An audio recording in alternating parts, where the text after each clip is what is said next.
Shalom Israel, with the Israelite School of Universal Practical Knowledge. And you know what time it is. It's the Lord's 57th annual Passover. And it's going to be held in Houston, Texas on April 4th. Don't forget, bring your family, bring your friends.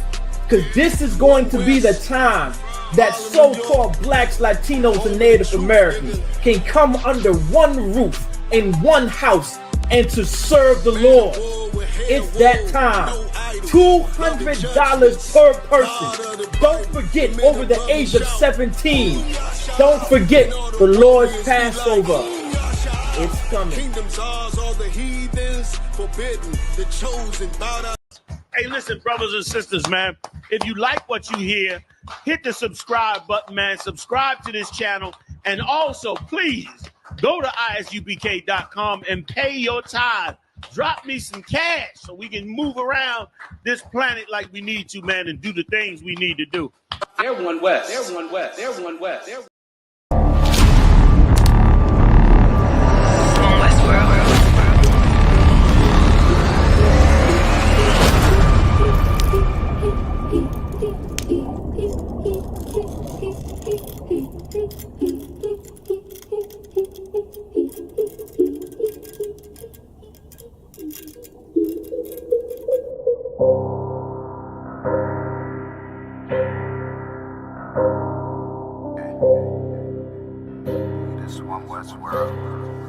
I guess I should ride with Lex.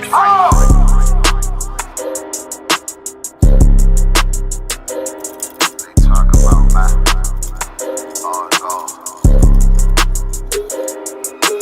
it's about time, so no curses to our enemies. You can try to run where you going, it's your destiny.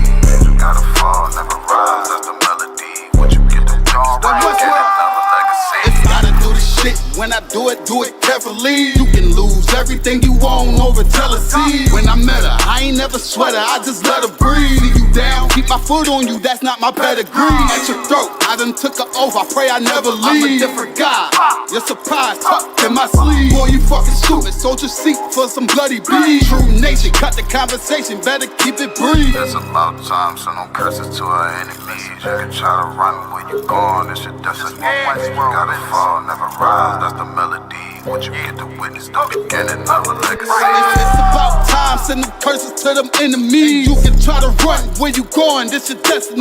Fusion gotta fall, never rise, that's the melody. What you get to witness, the beginning of a legacy. It's about time, send them curses to them enemies. You can try to run where you going, this your destiny. Fusion gotta fall, never rise, that's the melody. What you get to witness, the beginning of a legacy. That they don't wanna know, we tell them, they just won't believe. It's about the journey, I ain't worried, moving at my speed. Saying we ain't much to be desired, gotta disagree. Sparring one of mine, then we spinning like rotisserie. Go against the odds, I'm ready, this another victory. Cut different, niggas moving foul, where the referee. Moving like the military, something they ain't never seen. One West world for the people, this is what they need. It's about time, so no curses to our enemies. You can try to run where you going, it's your destiny. You gotta fall, never rise, that's the melody.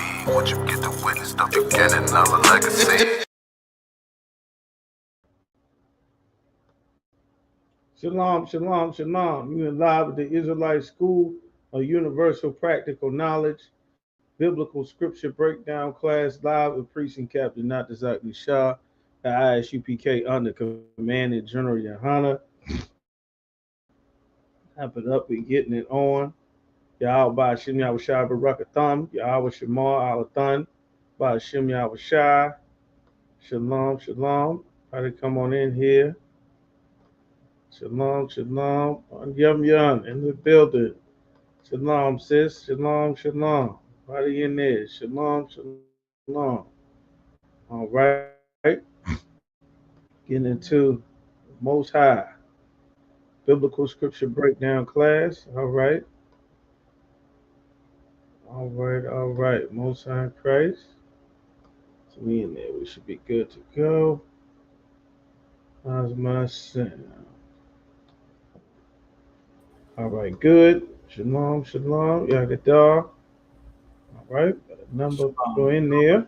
Shalom, Ibrah. Yo, Shem Shabrakatah. Yes. All right, all right. So we got any questions? I guess we got no questions in the room. Who remembers where we were last week? Who remembers? Anybody recall? Huh? Who was there? Ahmadar was there. Yagadar was there. McCoy Yala was there. It was Yaquab. Yaquab was there. Ross was there. Remember what we talked about last week. What we go over. She was there. Sis was there. Shalom. Y'all was Shamar. I thought she was child, sis. All right.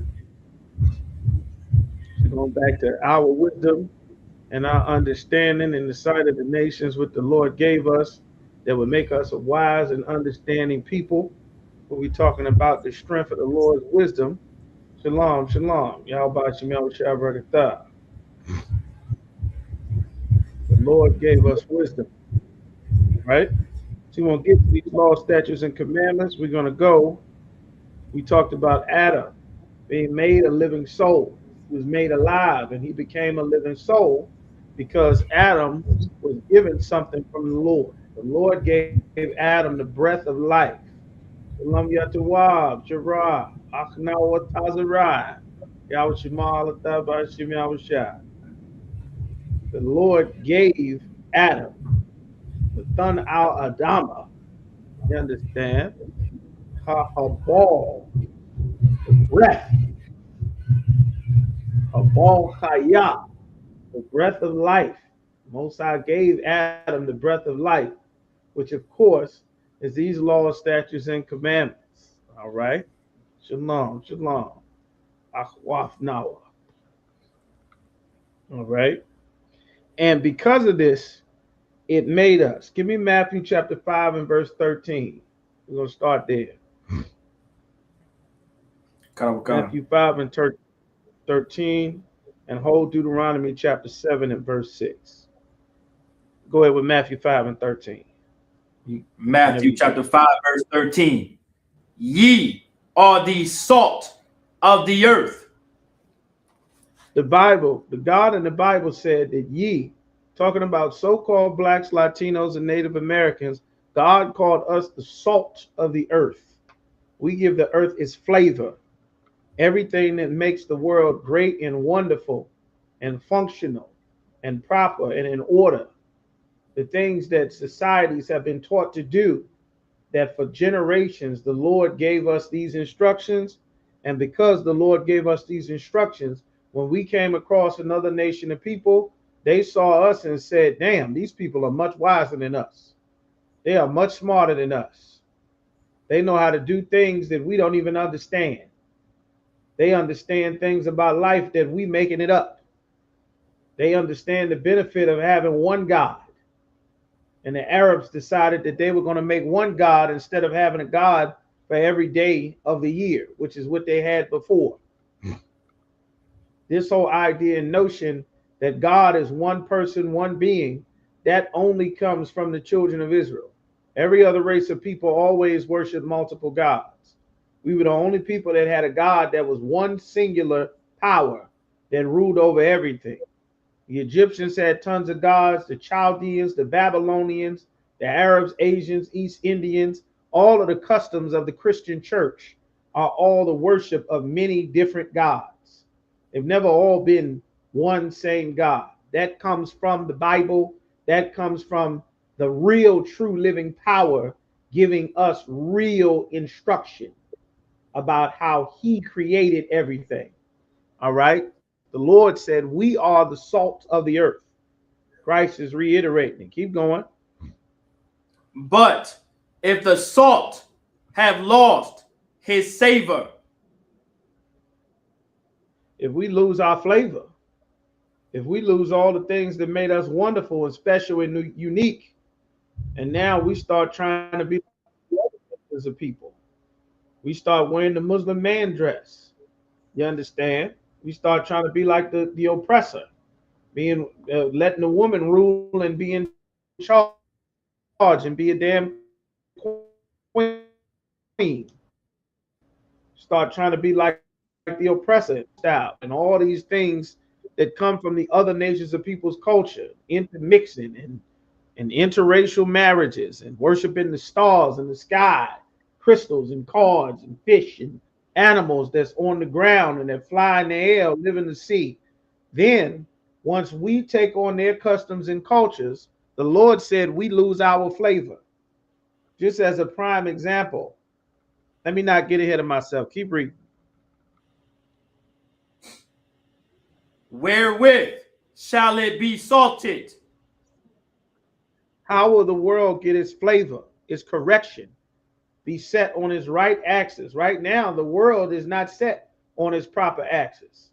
The world is set and functioning incorrectly. You understand? Because the Lord intended for the children of Adam, the sons of God, the children of Israel, the people of Christ, the Lord intended for us to rule and keep everything in order since the days that he gave Adam the instructions about how to rule and maintain order on the planet. You understand? All right. So keep going. It is thenceforth good for nothing. The Lord said the salt and the flavor that he created us for now will be left and be good for nothing. Will be something that can just be thrown away. Keep going.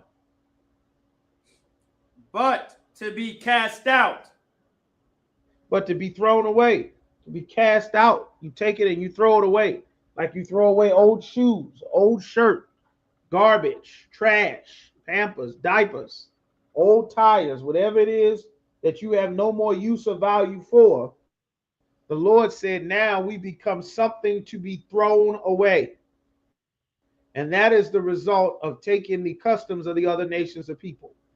That's a result of us not obeying the Most High God, the power of our fathers. You understand? Keep going. And to be trodden under foot of men. Trodden means to be stepped on. It's old Quaker English words. To be trodden or to be stepped on by the foot of men. We were not supposed to be stepped on by the other nations of people. We weren't supposed to be underneath of their judgment and their justice. And some heathen who worships some bastard that'll have sex with a 9-year-old baby, now they decide if we are right or wrong. Some big head alien looking Somali scammer will go in his mosque and talk about how their families is all destroyed. They having kids. The kids don't know who their fathers are. These bastards were never supposed to have an opportunity, let alone the gall or the caucasity that the so-called oppressor has to fix their mouth and say anything evil against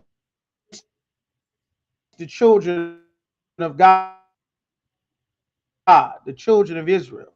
But because we've lost us to be something that they can match, that they can overpower, that they can destroy, that they can use, that they can hunt down in the streets. If we obey the Lord as a people, ICE agents would start having heart attacks left and right. They'd be driving, they jump out the car to try to go and harass through, just like it did in ancient Egypt, just like it did on every people who came up against the children of Israel, because the Lord would be protecting us if we had not lost our flavor and started going to church, trying to get rid of all the curls and the afro and the ethnicity out of yourself. You go to church, you straighten your hair to look like a white woman. You understand? That started to take away. Not that it's a sin to have straight hair. It's not a sin. Some brothers and sisters do. Christianity, that is just a small example of draining the flavor and the salt and the soul out of our people. Give me Deuteronomy Deuteronomy chapter 7 and 6 that you hold it. We will show you in the scriptures. It's a very damaging thing to try to fit inside of another race of people's society. The Lord said to not do that. Shalom, brother. All right. Deuteronomy chapter 7. Whenever you're ready, kid, you got it. For thou art an holy people. The God in the Bible said, we are a holy people. The word holy means separate, means set apart, meaning we are a people that everyone, he's going to explain what holy means, because we've not been properly educated as to what it means to be holy. We've heard songs about the Bible in church. We've heard people say religious speeches and religious quotes about the Bible, but we've not actually been taught what's in the Bible. You understand? God said we are a holy people. A people is a race or a nation of people. Keep going. Unto the Most High, thy power. The Most High, thy power, have chosen thee to be a special people. Right. God said, we are a holy people unto the Most High, meaning we as a people belong to the God of the Bible. All races of people don't belong to the God of the Bible. The God of the Bible is not with all people. He's not available for all people. He doesn't love all people. He didn't give anything to all people. He's dealing with his children on a level like a good father, a good parent, a good father deals with his children. And we've not learned this lesson because we've been raised the opposite of what God said, of what Christ taught. That's why we are undoing that in the ISU. All right. So the Lord chose us to be a special people unto himself. Keep going. Above all people. God in the Bible said we are above all people that are upon where? The face of the earth.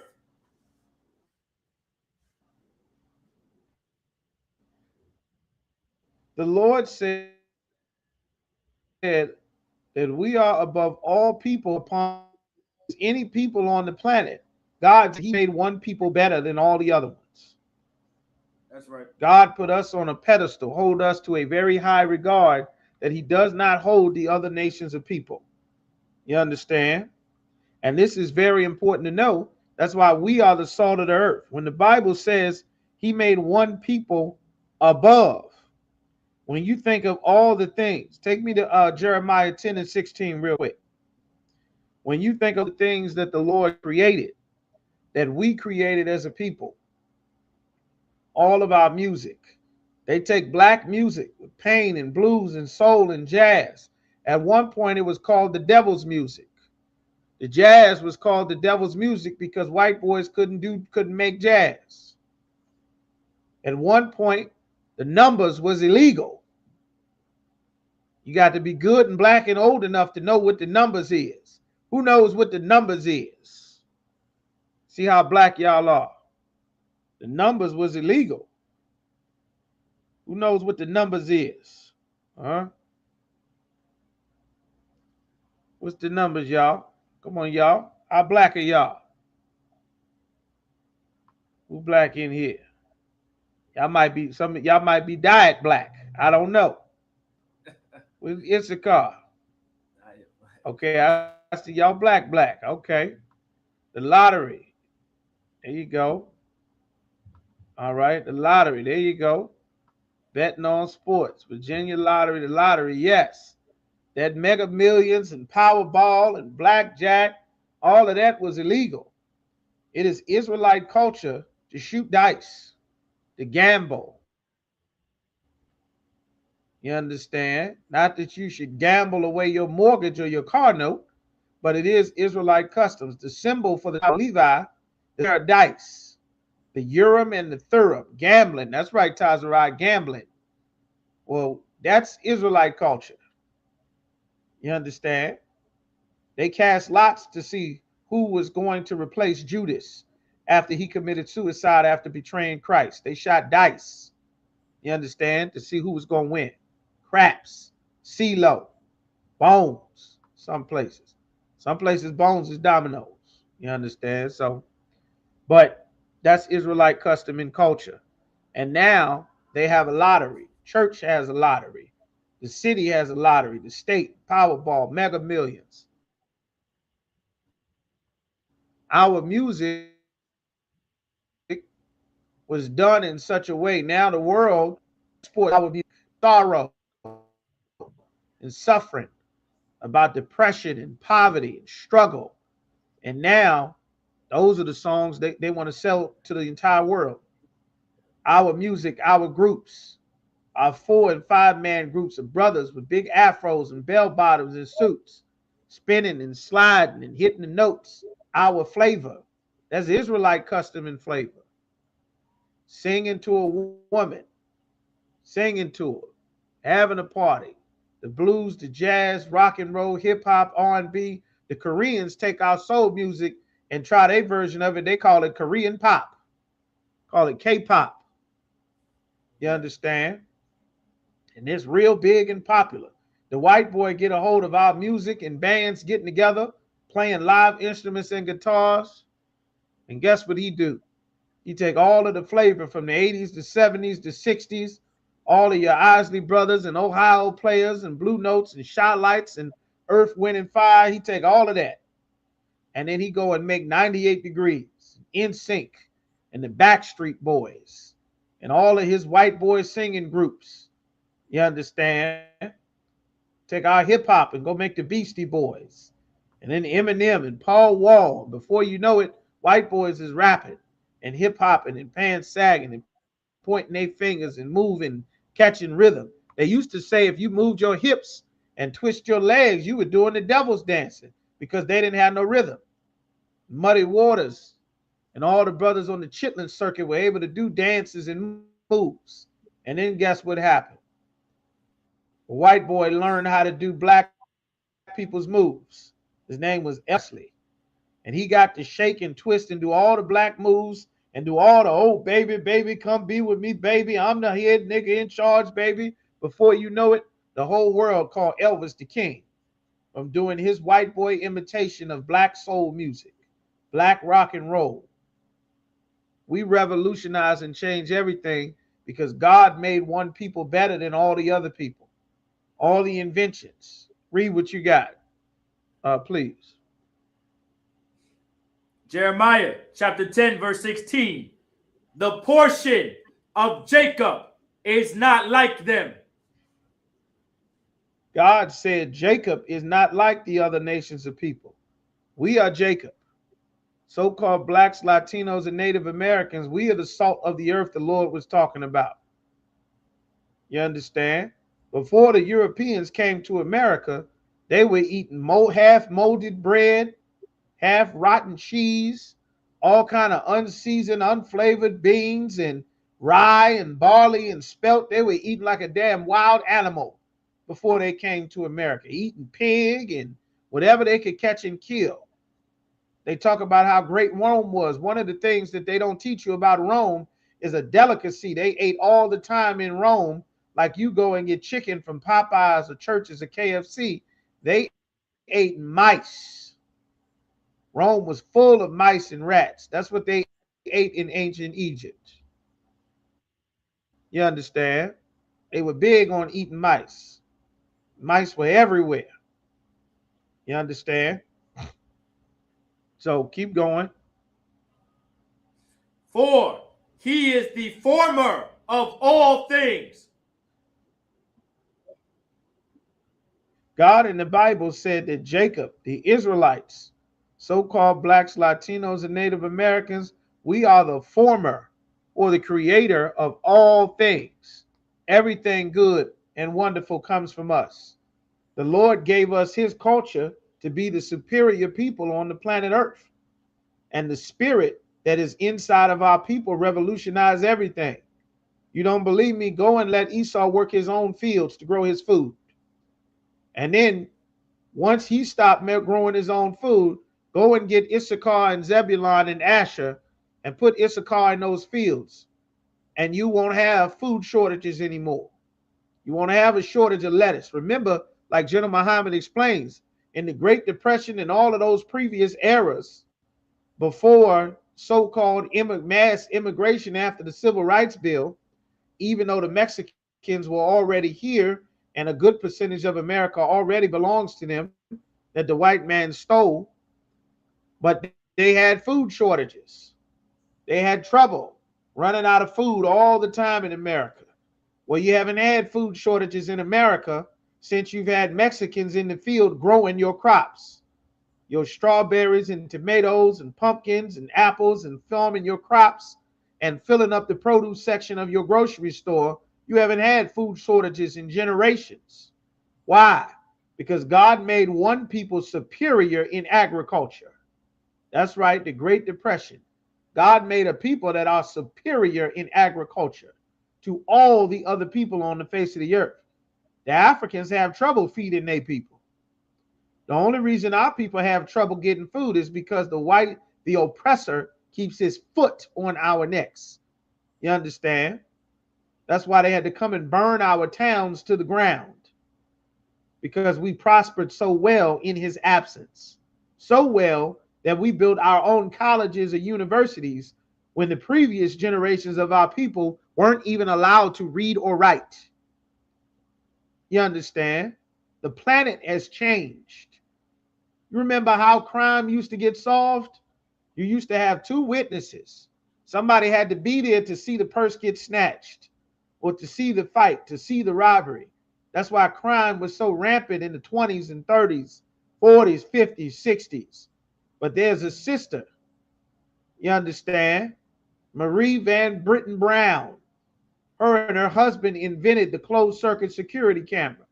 And now there's a closed circuit security camera all over the planet that completely revolutionized crime, legality, law enforcement. You can now police better in areas because there are cameras that can catch crime even if there's no person there. You can secure your homes and businesses better because of the threat of being seen and found out is so prevalent because there's cameras everywhere. So successful that the invention of brothers, Eugene Russell and Henry T. Sampson, that they created this thing right here called a cell phone that is in everybody's hand, everybody's pocket, everybody's purse. Even the kids got cell phones. Completely changed how communication happens. Before, you had to wait till you got in the house. You had to wait till you had to memorize somebody's phone number. You had to carry around a phone book. Who remembers carrying around a phone book? Getting a little book with your friends in there. You meet a sister, you say, hey, what you doing? Got a man, son, write your number down. This is my number right here. Call this number right here. Who remembers that? Remember carrying a phone book. Some of y'all may have never even seen a phone book before. They used to have a big book called the Yellow Pages and something called a payphone. Some of you may have never seen a payphone before. But a payphone was a place where you took a quarter. Many of you probably ain't seen a quarter in a long time either. But it started out as a dime or a nickel.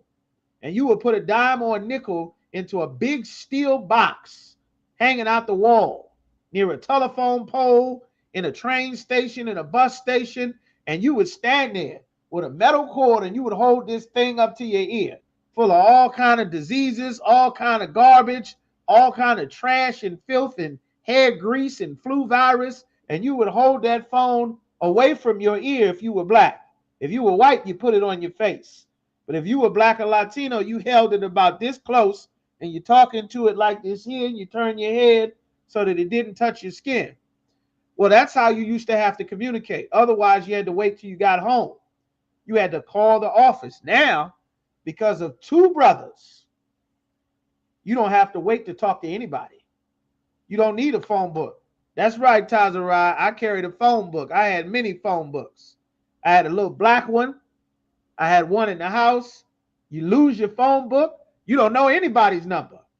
You know yours, probably your mom's, grandma's. If there were separate numbers, now you don't have to remember the phone. You used to have to learn how to tell time in school. You had to learn how to tell time with the clock, with the hands. You understand? If you were under 20, you may have never seen that before. But you had to learn how to do that by the time you got ready to leave second grade.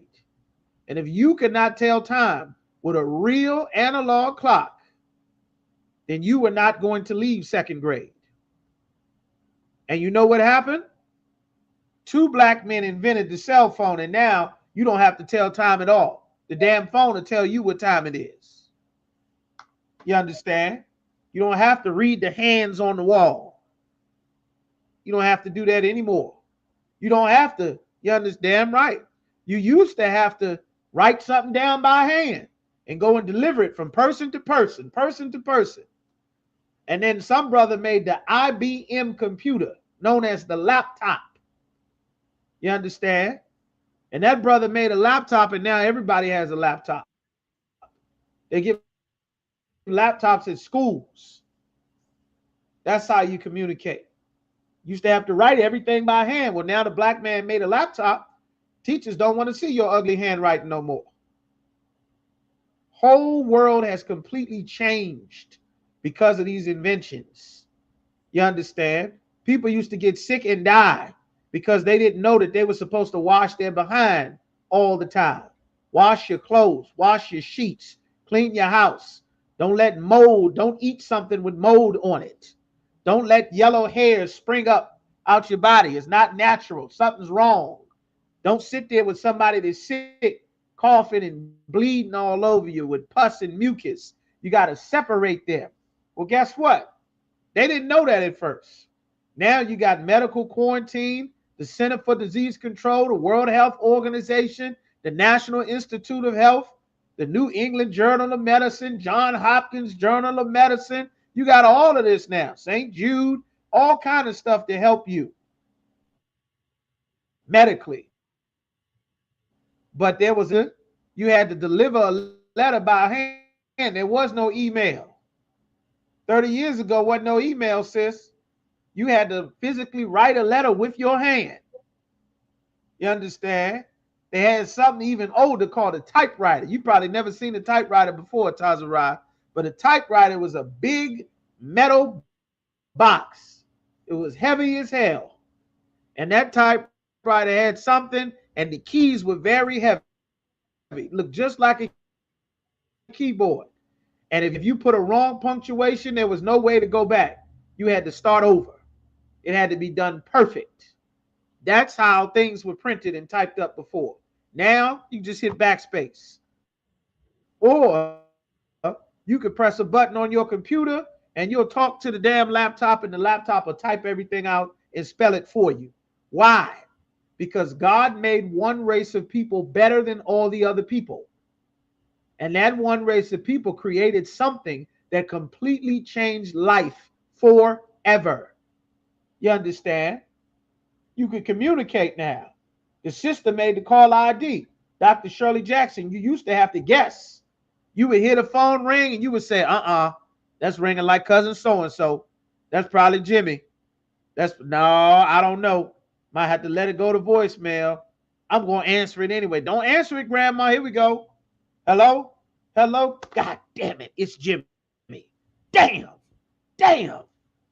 It's Jimmy. Ma, I just need to hold about $150. You know, I'll get back to you when I get paid. Jimmy, no. Who all over there? Don't tell him I'm here. Don't tell him I'm here. I'm not here. Who all over there, Grandma? Deontay over there? Aunt Tammy? Aunt Lisa? Lisa there? Aunt Lisa there? Yeah, I'm here, Jimmy. Aunt Lisa, what's going on? Aunt Lisa, Jimmy, where's my $30, Jimmy? Oh, you know I got you, Auntie. You know I love you. I love you. All right, Jay. I don't want to hear that, damn it, Jimmy. My 30. You calling to get You calling to get some more money out of Mama, Jimmy? Every goddamn time, Jimmy, what are you doing? I'm getting it together, man. Just, you know, we family. We family. Damn, I told you not to answer. People leaving out the door. Deontay over there. Deontay, bam. You hear doors slamming. Damn it, Jimmy. Come on, baby. Mama got some money for you. Come on and give it to you. I told you, don't answer. All right. Come on. Damn. Now, it'll tell you who calling before the number pop up. You used to have to guess. Now you don't have to guess no more. You don't have to guess no more. Now you know who calling. You understand? Why? Because Dr. Shirley Jackson made the caller ID. There was no internet at a time. 30, 40, 50, 60 years ago, there was no internet. You used to have to physically go wherever you wanted to go. There was no GPS. A sister made the GPS. You didn't know where you were going. You had to talk to somebody who was already there. There wasn't no internet. You had to see who had been there before. You had to talk to truck drivers. The people who worked at the gas station had to know the whole city. The bus driver knew all the routes. The cab driver knew the entire city. Now the goddamn GPS, don't nobody know how to find nothing. Let the grid go down. Let Verizon have a damn outage. Let the T-Mobile tower get shorted for a little bit. People be walking in circles, you understand? Like a malfunctioning magnet. Don't know where to go. Everybody knew where everything was because you had to, because you had no choice. Because if you didn't, you were going to get lost. That's right. You had to print those maps. You had to talk to the hotel. Yes, Miss June. Yeah, you're going to go past the McDonald's. It's a McDonald's 2 miles. You're going to see an Exxon gas station. You're going to see you got to go 3 lights past the Exxon gas station. And then once you do that, you're going to see a very big, it's going to be a pool. It's going to be a public pool, 3 trees, an apartment building, apartment complex on your left. You're going to make a right and go straight down there past Farmer Elementary School. The hotel is at the end of that street on Howard Johnson Road, and you're going to see it. You had landmarks. You didn't know what the hell was there, let alone if the landmark moved. You ain't been there in 5, 10 years. You looking at the map. Damn, where's the McDonald's? Sir, can you tell me? I'm trying to find that. I do not know what it is. I am not sure. He ain't from America. He ain't from here. He don't know where nothing is in Richmond or Petersburg, Henrico. He don't know what street he on. He just left Bangladesh last week. Now he at the damn 7-Eleven. He can't get you directions. He don't know you're supposed to make a left after Miss Johnson's house, past the big peach tree, down on 3rd Street. He don't know. Now, these brothers and sisters have completely changed the entire world. You can get a picture of something where people don't even go. They'll show you the damn ocean. They got a drone flying above your head. Every time I open the laptop, it say, hey, this is drone footage from over Greece. Would you like to see Greece? We nosy as hell. We took some pictures. You want to see Nigeria? There's some stuff over here in Nigeria. We got drones over there. Want to look at the picture? They changed the world with the GPS, with the fiber optic cables for internet, HDMI. You used to watch TV, you couldn't see anything. TV was so bad, it was in black and white, till a Latino brother, Luis Camarena, Isupk from Mexico, Jose Luis Gonzalez Camarena. He created the color. TV used to be black and white. The reason you have color because of a mechanism. That's the reason why TV is color. You understand? When the Lord said he made one people better than all the other people that he created, because Christianity does not teach us what's in the Bible, and we don't actually learn that the entire Bible is about race and one nation of people, that stops us from understanding how life actually functions. We've been robbed so much as a people, you wouldn't believe all the things that we've done since the beginning of time that everyone has just picked up on our culture. You understand? Hey, shalom, sis. Y'all Shemala thought Shemala. That's right. We use landmarks as our direction. You understand? That clock in Richmond was my halfway point. That's right. You understand? And that's how we will now. The world doesn't have to operate that way. You can come from your country and have never been in Richmond or Norfolk, and you will have all the directions that you need. All you got to do is put in the address, and the sister that made the GPS, the sister that made the fiber optic cables, the sister that's the reason we got internet all across the world because of her cables that's in the ocean. It's Dr. Shirley Jackson, the brother that made the cell phone, the brothers that made the laptop. So when God says, I made one people above all the other people that I created on the face of the earth, that's literally what it's talking about in the Bible. You understand? All of that dancing when the beat go on, moving your shoulders and moving all that soul train and popping and locking and twirling and spinning, that's our culture that they try to export and make white boy and Korean and Chinese bands.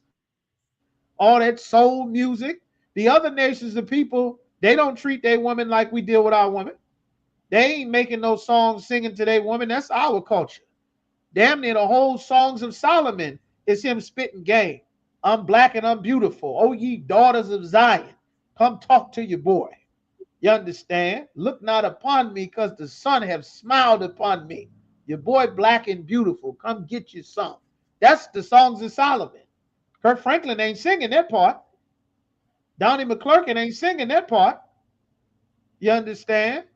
The Lord made us special. All right. Yaquan, hold me Amos chapter 3 and verse 1. But that's what the Lord was saying. All right. The Lord made one people special above all the other people. And by us joining another people, that weakens us to the point where we don't shine the way we're supposed to. Like everybody is using and wearing our culture. Think about hip hop alone. Hip hop music is the fastest and biggest growing genre of music on the planet. The Chinese man rapping and trying to be 50 Cent and G Unit and looking hard in the camera, trying to look like Latino gang members. Why? Because we the salt of the earth. You understand? The whole world was trying to be a damn New Yorker at one point because of hip hop. It's like a jungle sometimes. Maybe wonder how I'm keeping going under. Everybody was trying to do that. Wearing the Timberlands and the backpacks.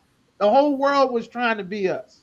Then the saggy pants, the do-rag, the basketball jerseys, the football jerseys. You understand?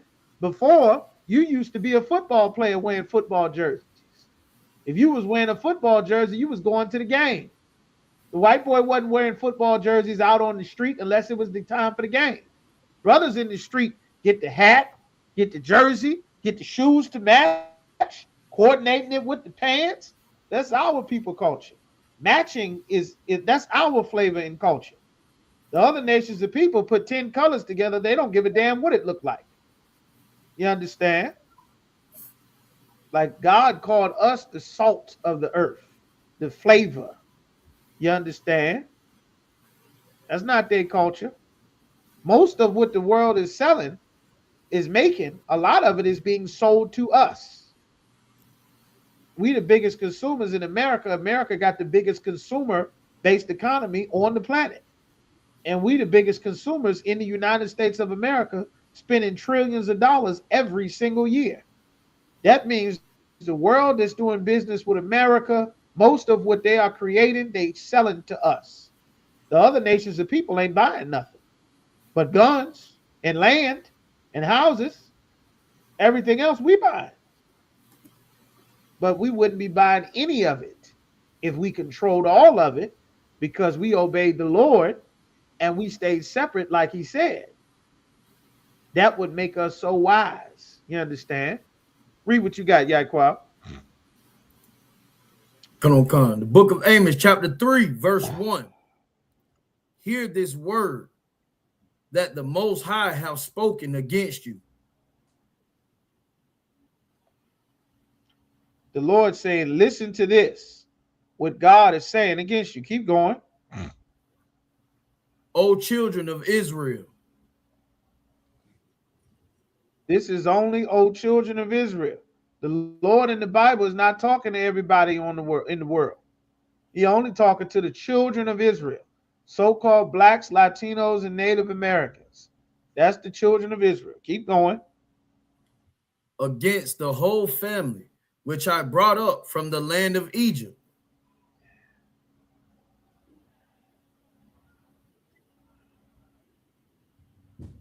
Against the family.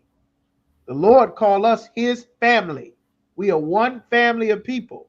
The only reason we've been separated for so long is because the oppressor put us in slavery. That's the only reason you grew up separate from Latinos if you didn't grow up with Latinos. You grew up separate from Benjamites, from so-called West Indians. If you didn't grow up with West Indians and Mexicans and Colombians and Venezuelans, it is because of the so-called white man. If you didn't grow up with Native Americans and Gadites and Reubenites, it is because the white man separated us. You understand? Keep going. Saying,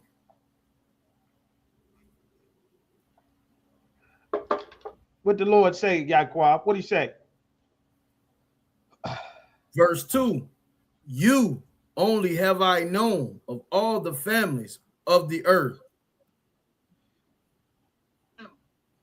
This is how you hit that. You pause at the only. You only have I known of all the families of the earth. When you say all the families of the earth, you have the reader reiterate that again. Read it again. You only have I known of all. That's right. You the only family of the earth. You of all the families of the earth. What are the families of the earth that God is talking about? The Chinese, that is a family of the earth. The so-called Moabites, that is the Chinese and the majority of the Asians in the Bible. The Ammonites, the so-called Japanese, that is a family in the earth. You understand? The Elamites, Elam, the so-called East Indians from India, Bangladesh, Pakistan, they are a family of the earth. The Edomites, the so-called white man, the French, the Dutch, the Russian, the German, Ukrainian, Irish, the Scottish, the British, the American, all the white man in his many forms, they are the Edomites in the Bible, the nation of Edom. You understand? The Africans, so-called Hamites, of the families of the Africans, their most prominent families. You have Cush or Kawash. They are the so-called Ethiopians. You got Put or Pawat. You understand? You got South Africans. You got all of these other nations. These things here, they are families of the earth.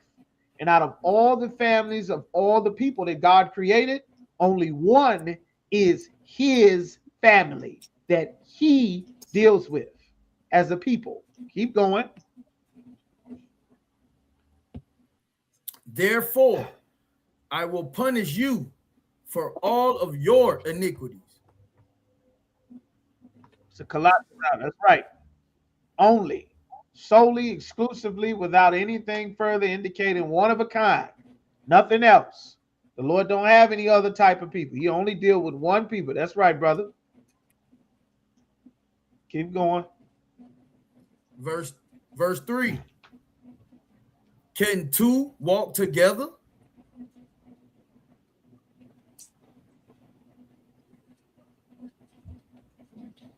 Right. You can go ahead and stop there.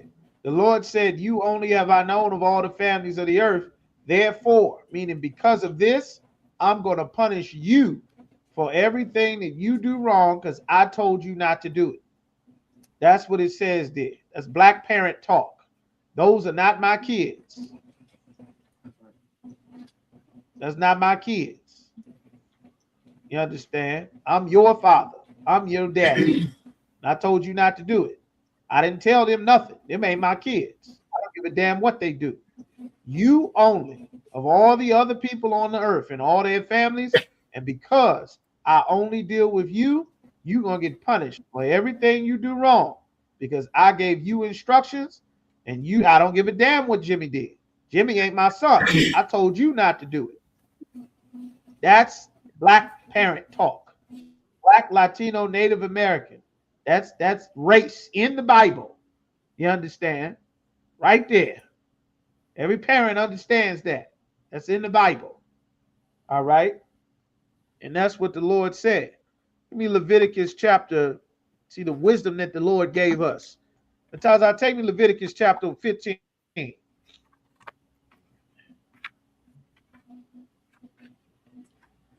Leviticus chapter 15.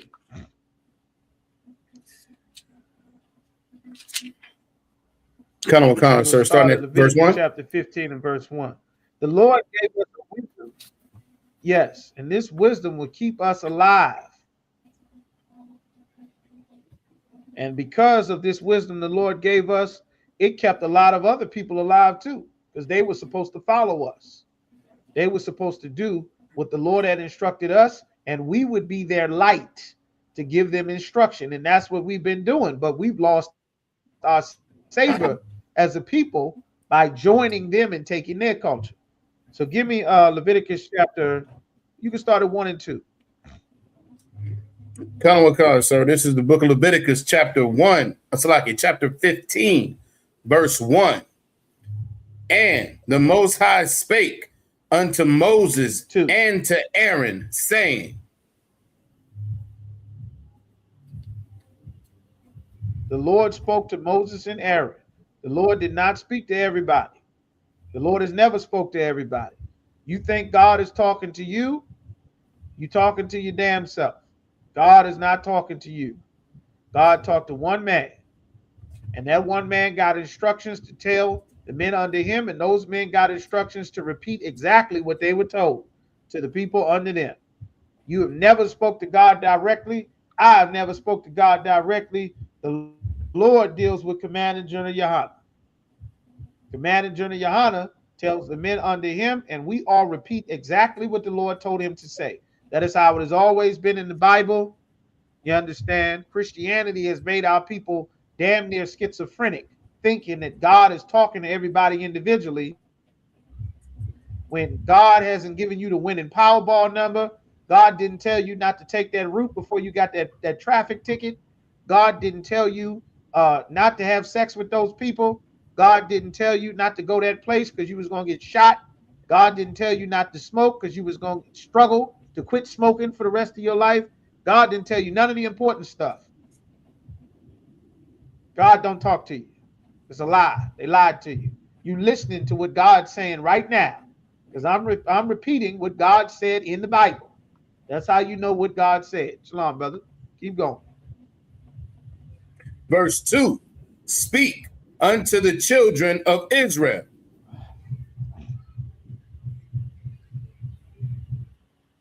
Talking again. That's what we just read.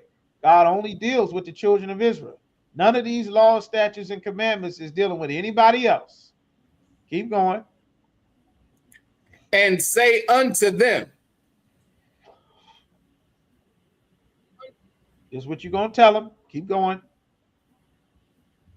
When any man hath a running issue out of his flesh. If any man has an issue out of his flesh, an issue, he got something coming out of his flesh, anything pouring out of his flesh, bleeding, he's sick, got some illness causing sores or pus or drainage, any issue coming out of his flesh, keep going. Because of his issue, he is unclean. He's unclean. He's going to tell you he's unclean. It's telling you here, got an issue in his flesh, he's unclean. Why is this important? We're going to read and find out. Keep going. Verse 3. And Salaki, and this shall be his uncleanness in his issue. Meaning this is what the uncleanness is going to be. Shalom. She'll break it down. Shalom. The uncleanness of his issue. All right, that'll work. All right. She'll break it down. This will be the uncleanness of his issue. Keep going. Whether his flesh run with his issue,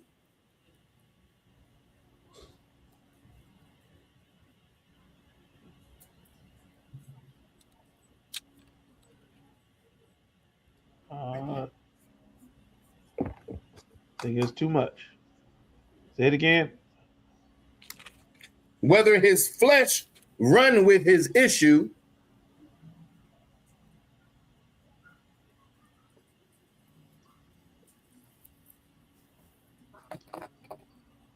Right. There's an issue. You understand? He's sick. Some sickness, some illness. Something is pouring out of him that should not be. It's continuous. It's running. He's bleeding. He's got something that's going on. Pus, drainage. Some medical condition pouring out of his flesh. He is unclean. It's going to explain why. Because he could be this sickness or whatever his uncleanness is, you and him, you need to be separated from it. There's no doctor, there's no 911 emergency, there's no medevac, there's no MedStar, there's no Sarah, there's no trauma unit, there's no vaccine, no vitamins available, there's no Advil, the Tylenol, cold and flu, Alka-Seltzer, sinuses, there's no penicillin, no oxycodone, none of that. We in the wilderness. And the Lord gave us instructions without anything else of what to do. Give me verse 4. verse 4, every bed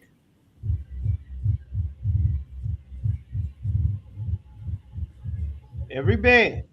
Meaning if he's sick on his bed, he got the flu, he got drainage coming out of his body or something, he got a wound that's bleeding, pus and festering, he's sick, he's ill, anything. Keep going. whereon he lieth that hath the issue, Anything he lie on, any bed, he's sick, he's bedridden, he's ill, whatever he touch, whatever he lies on. Keep going. is unclean. It's unclean. You need to know it's unclean because you might go in there and touch or lie on whatever it is he touched or lie on, and he's sick, he's ill, he bleeding, he got snot coming out of his nose, he's sick, pus or blood or some illness pouring out of his body, leaking out of his body. He is unclean. So that you don't run in there and jump on that bed or touch it or get in there and sit on it and you end up sick, and before you know it, the whole damn village dies. That's what happens in Africa. Somebody catch cholera, somebody in there bleeding from the mouth and having diarrhea, they sitting around on the floor trying to hug him, bleeding from the damn eyes, sneezing, diarrhea all over each other. Before you know it, half their damn tribe is dead. Why? Because the Lord only gave these rules to the children of Israel. And they haven't had contact with the children of Israel. So they still doing things that could get everybody killed because they have not been watching the children of God. And they are at a great deficit, just like everyone should be at a great deficit if they are not following the children of God. That's why Christ said, ye are the salt of the earth, the light of the world. We give the world the instructions. Now, if you get sick, they'll quarantine you. Even in the hospital, they got a special ward for ICU. If you're a baby, they got a special place to put you if you're a baby. It's called the nursery. If you're a little baby, and you're not a regulation size baby, something going on. They got a special place inside of the special place called the NICU, the intensive unit, where the premium and the sick babies go. You understand? They got all kind of wards. They got geriatrics. They got divisions and separations. Why? To divide up the uncleanness so that, keep reading, and everything whereon he sitteth. Keep going. Shall be unclean. Shall be unclean. Whatever he sit on is going to be unclean. So everybody know, I don't sit there. Jimmy's sick as hell. He was in there throwing up earlier. Oh, I'm all right. No, you don't throw up and then come be next to us while you coughing and sneezing and got the throw up mouth, touching everything, spreading your throw up germs everywhere. Oh, I got diarrhea. You can't go be around other people. Before there's a journal of medicine or a hospital or a pediatrician or an emergency room, the Lord called it an uncleanness. So if you can't stop going to the toilet, you can't be around us. We need to know that you got some sickness, that if we come be around you, that the rest of us are going to get diarrhea. The rest of us are going to get the flu. The rest of us are going to get what you got. You have to be quarantined, separated, so that we don't all catch what you have until you get better. That's in the Bible. Imagine how this changes the world. If before a plague broke out, the bubonic plague, Black Death, COVID, and nobody knew to separate you. Damn. Yaquab over there coughing like hell. Damn. Shemagabar coughing like hell now. Oh, Yaquab just threw up. God damn it, Shemagabar threw up. Let me go over here and pat Shemagabar on the back. Shemagabar, you all right? Damn, you sneezing like it. Shit. And before you know it, everybody's sneezing. Everybody's sick. Everybody got the flu. The Lord gave us commandments so that that didn't happen. Without this, everybody stays huddled around the sick person, wondering what's wrong. And then everybody gets sick. And then nobody gets better. And before you know it, people start dying. And if you don't have any medicine to get better, depending on how bad the sickness is, guess what happens? It becomes a long sickness. And then it spreads to other places and other villages. And before you know it, you got a plague. This is how you stop a plague. One sick person at a time. This is in the Bible. Before a hospital, before a doctor, before any journal of medicine and science, the Lord gave us these commandments. You understand? Keep reading. Verse 5. And whosoever toucheth his bed shall wash his clothes. And if you touch his sick bed where he was sick, you have to do what? Wash his clothes. Wash your clothes. Yeah, that's Israelite customs, washing your clothes. The other nations of people, they don't believe in washing their clothes. You don't believe me? Go get around them Elamites, see if they washing their clothes. Right. Go get around them East Indians, see if they washing their clothes. Go get around Esau. Go to school with Esau, see if they washing their clothes. Are they going to wash their clothes every day? They ain't got but 2 outfits. 95% of the time you see them, they wearing one of their 2 outfits. They couldn't have washed it every day. We the people that buy 1,000 pair of socks and 1,000 pair of drawers and 1,000 shoes and 1,000 shirts and 1,000 wife beaters, different colors, different sizes, different everything. That's us. That's our custom. The rest of the world ain't filling up their closets with stuff until they come to America, until they get exposed to the culture that we have changed the world with. Then they start to, I gotta wash up. I shouldn't smell like the jungle because I come from the jungle. I gotta get soap and water. I should use a washcloth. Maybe I can't just dip my clothes in water. Maybe there's something I got to put on the clothes to get them clean.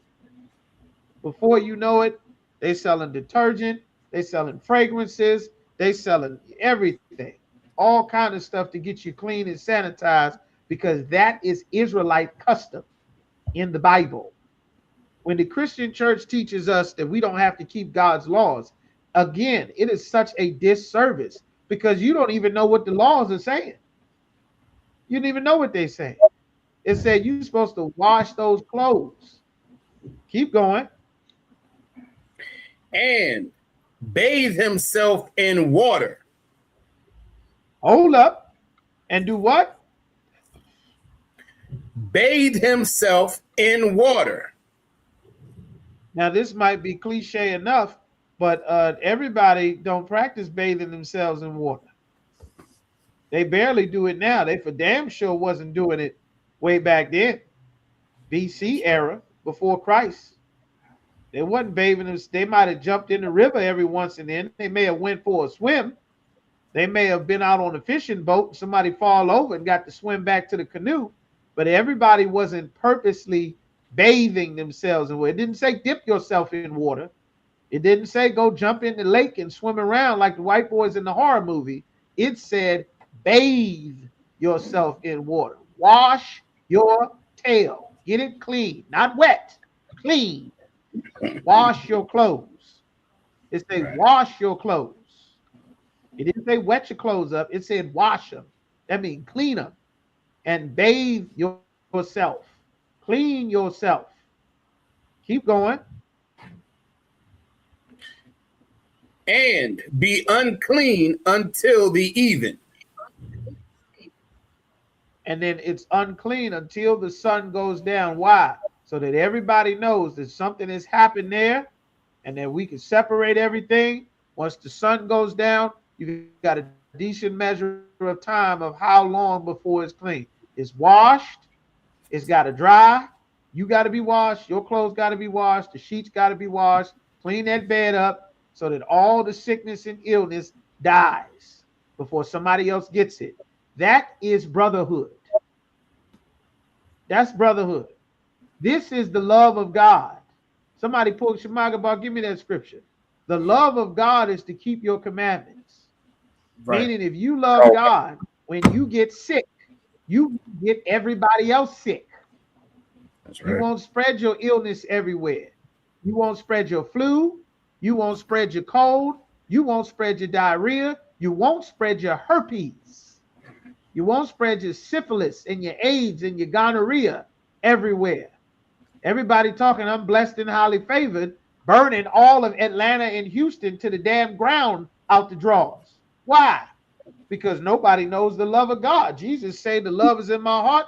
We all do whatever the hell we want. But that's not how God set the world up. Think about if an illness broke out and that illness got contained in quarantine. Everybody else is sick. Well, we can't go over there. It's about 5 or 6 brothers and sisters sick. And then before you know it, the sickness stops. Lord willing, they get better. Now they would say these people are wise.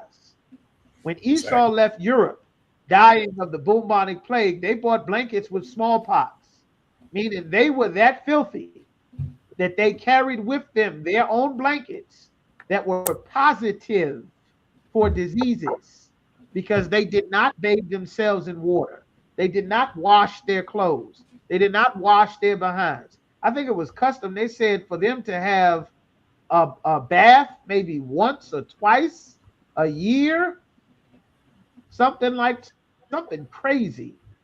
The goal was to find a woman who had just a little bit of lice, not no lice, but as little lice as possible. Light on the lice, light on the mites and the bed bugs and the worms. That's how filthy they were. That's why when they came here, as soon as they interacted with the Native Americans, Gad started to die immediately. That's how filthy the so-called the oppressor was, the Europeans were. This was not their culture. This was our culture. And now the whole world is thinking, well, once society gets fixed right, we got to get showers. We got to get baths. We got to wash and bathe ourselves. Why? Because that's what the Israelites do. Now, because we don't serve God, we don't get the credit. for keeping the culture that God gave us. Washing your behind is Israelite customs. Washing your clothes is Israelite customs. Quarantining somebody that's sick, that's Israelite customs. They credit Denmark and Sweden and Europe and Scotland and all of the in East India and all of their doctors and medical sciences. They don't credit the children of Israel because we stopped obeying the Lord, and now we have no name and no reputation. So who gets credit for the cell phone? The salt of the world has lost its flavor. They could just throw you under their feet, and now China takes credit for the iPhone. It's they made in China. I guarantee that she's in the fiber optic cables don't know Dr. Shirley Jackson. The caller ID software that's in all of the phones, I guarantee you they don't know Dr. Shirley Jackson. Frederick McKinley Jones built the technology for a refrigerated freezer. Think of all the food that has to travel, all the medicine that has to travel and maintain a certain temperature. Bad, it'll spoil, it'll rot before it makes it to your pharmacy or before it makes it to your grocery store. That brother created. Now the whole world has access to it. They mass producing the medicine in the Philippines and in Guam. Said we are the salt of the earth, not all people. All right, keep going. Give me. Keep reading, Taza. Come on, verse 6. And he that sitteth on anything whereon he sat, that hath the issue, shall wash his clothes.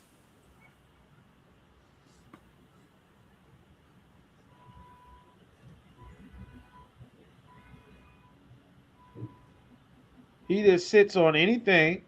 If you sit on anything that's sick, it's going to be unclean. Everybody going to know, don't touch that. Don't touch that. Watch out. Watch out. Don't touch that. Which name is it? It becomes that. Now they have entire branches. They got entire wings. Every city, every established town. They got hospitals, pharmacies, medicines, clinics, doctors. You understand? This was built into our culture. This would make us a what type of society?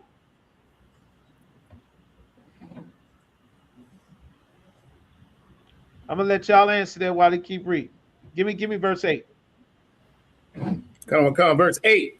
And if he that hath the issue spit upon him that is clean.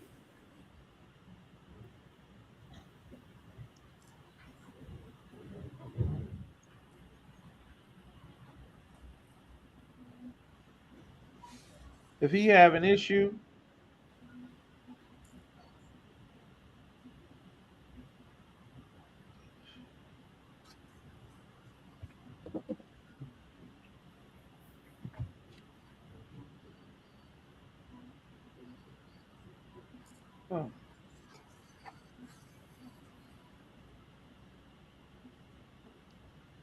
You want me to keep going, sir?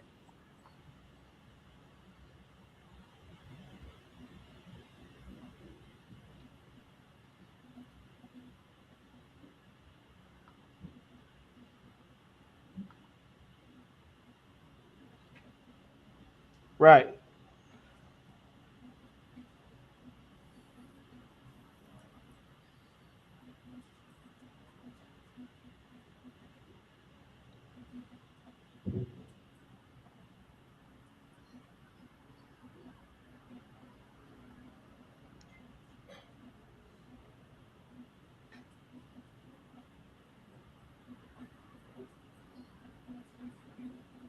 Right. That's it on that. That's it on that. Wash your clothes, wash your hands, wash your sheet, wash your bed. The whole thing. That's it on that. All right. Okay. It said you froze, Mataza. I think we should be good now. That's what the scripture is saying. Who got 1 John 5 and 3?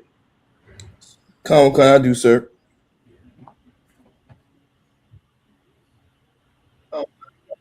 Go ahead. This is 1 John. Shalom, 5. brother. Shem Shem Brakatah. This is first John 5 and 3. For this is the love of God.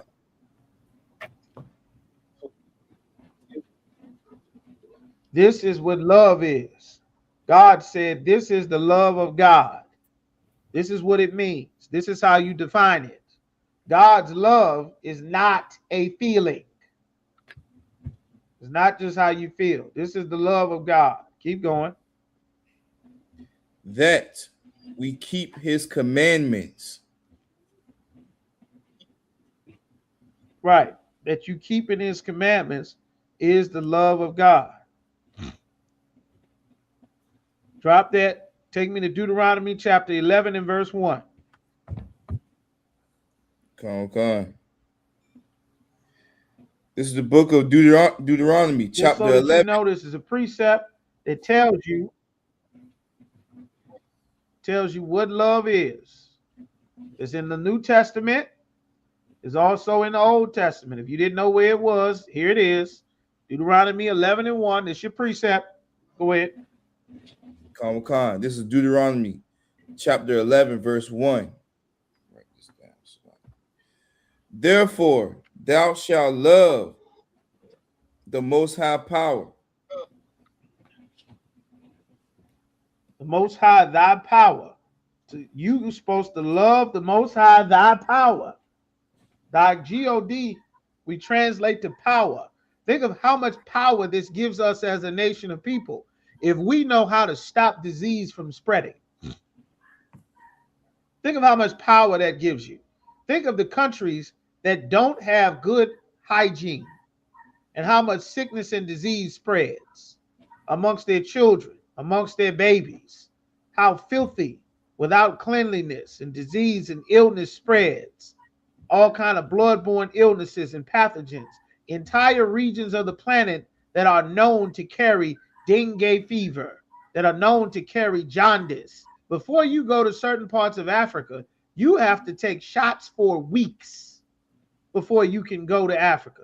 All your safari trips to Ghana and Kenya and Nairobi and Uganda, you can't just leave America and go there. You get bitten by one mosquito, you'll be dead in a couple days. Somebody sneeze on you, you'll be in the emergency room. Often, just like the scripture said, you'll be in quarantine. You understand? Why? Why would you be in quarantine? Hey, shalom, brother. Why would you be in quarantine? Because they're not clean. They're not the way that the Lord set these things up. Keep going. And keep his charge. Keep his charge. A charge are orders. Keep his responsibility, meaning you have a responsibility to keep God's rules alive in the earth. The Lord gets his reputation based on us obeying him. The reputation for the God of the Hebrews, the God of the children of Israel, came from the Lord delivering us out of Egypt. His reputation is tied to our conduct, just like a good parent tells you what before you go to the store. What is your parent going to tell you before you go to the store? What are they going to say before you go somewhere? Before we get in here? Before we get to my friend's house? What is your mama, what is your parents going to tell you? What are they going to say? We give some of y'all a chance to answer. What they going to say? She going to say? She going to say, your mama going to say, have fun? Have a good time? Where all the mamas at? What they going to say? What's the word, Mom? You understand? What's the word? Is the pep talk going to be? I just want you to have fun. Just do as much as you would like. I just want everybody to have fun and enjoy yourselves and be free and express yourself however you feel because mama love you. What they going to say? That's right. Don't you get in here and act a fool. You understand? That's right. Act like you got some sense. That's right, DeVar. Act like you got some sense. Come on, mamas. Don't touch nothing, and you better act like you got some sense. Don't show off in here. You show off, I'm gonna show off. You understand? Don't be asking for food. You ate before you got here. Don't act like you ain't never had nothing before. Don't touch nothing. Don't ask for nothing. You cannot stay. You're not staying. Don't ask me. You understand? You better act like you got some home training. Don't you embarrass me in here. You embarrass me, I'm embarrass you. You're not starving. You already ate. You cannot stay. You are not spending the night. Do not ask me. That's how it goes. That's how it goes. That's the talk. You understand? Well, this is what the Lord is saying throughout the Bible. He's just repeating it over and over again throughout the Bible. Hold on, I lost my place. Hold on, Shemaiah Bar. Said to keep his charge. Meaning it's your responsibility to keep this. Keep reading. And his statutes.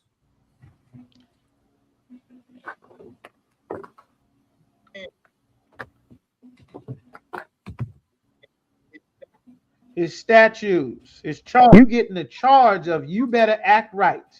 That's the charge. You getting the charge in there. He giving you his charge to uphold what I taught you before you get in here amongst these people.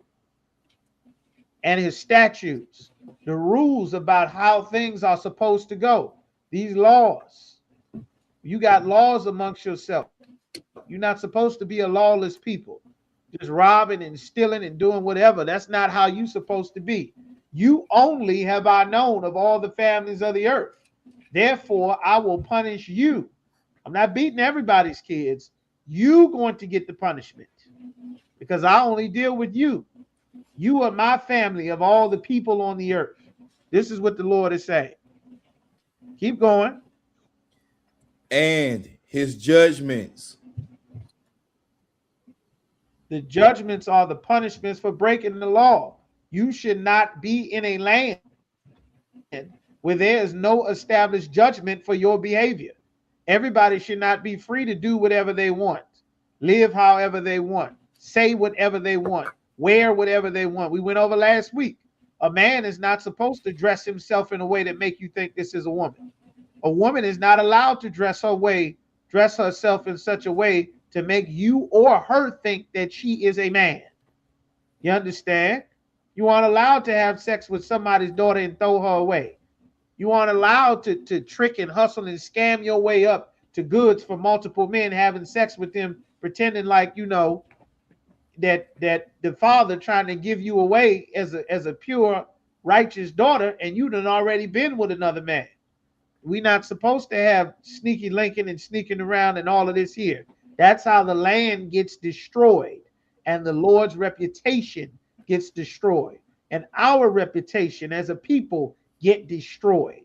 It's an evil thing that we are supposed to carry, whether we're in Mexico, in Brazil, in Jamaica, in America, in Canada, in the UK, wherever we go. These laws and rules and our customs that come from the God of our fathers are supposed to go with us. And that will put us in a certain standing in that land, and that will keep the Lord's protection on us. Because everywhere we go, another nation of people has always been trying to overtake us. That's why King David had 40 years of war. They wouldn't leaving us alone. They saw the Lord took care of us better than they could take care of themselves, and then they wanted to come and take us and take our stuff. Same thing happened in America. Rosewood, Florida, Tulsa, Oklahoma, Philadelphia, the town that's under Lake Lanier right now in Alabama, the Devil's Punch Bowl in Mississippi, everywhere we go. Lincoln, Nebraska, 1919, the Bloody Red Summer, everywhere we go and set up, they get jealous and want to come and steal from us. That's why we must obey the Lord. You understand? Keep going. Come. And his commandments. And his commandments. Wait, there's more on there. Finish that. Always. Always. Always. Always. That's in there. Always. We always supposed to do that. All right. That's what the Lord said. We got a question in there. I was in Matazah Kara. Says, Salaki, can I get a breakdown on Joel chapter 1 and 4? Is it a metaphor for destruction? All right.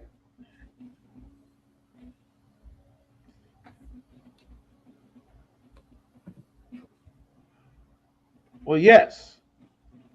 I mean, it is a metaphor for destruction. Go ahead and read Joel 1 and chapter 3. Like it's a 1 in verse 3. Hold on 1 second.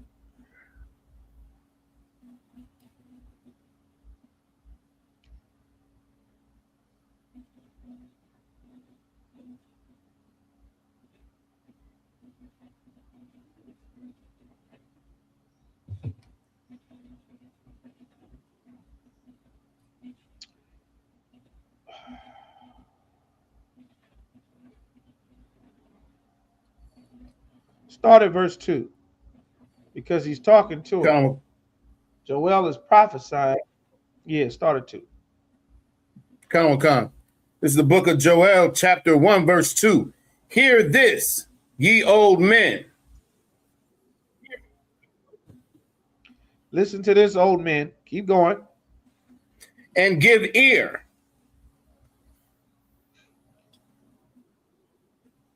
Give your ear. Pay attention. All ye inhabitants of the land. Come on. Everybody that lives here, you live on the land. Keep going.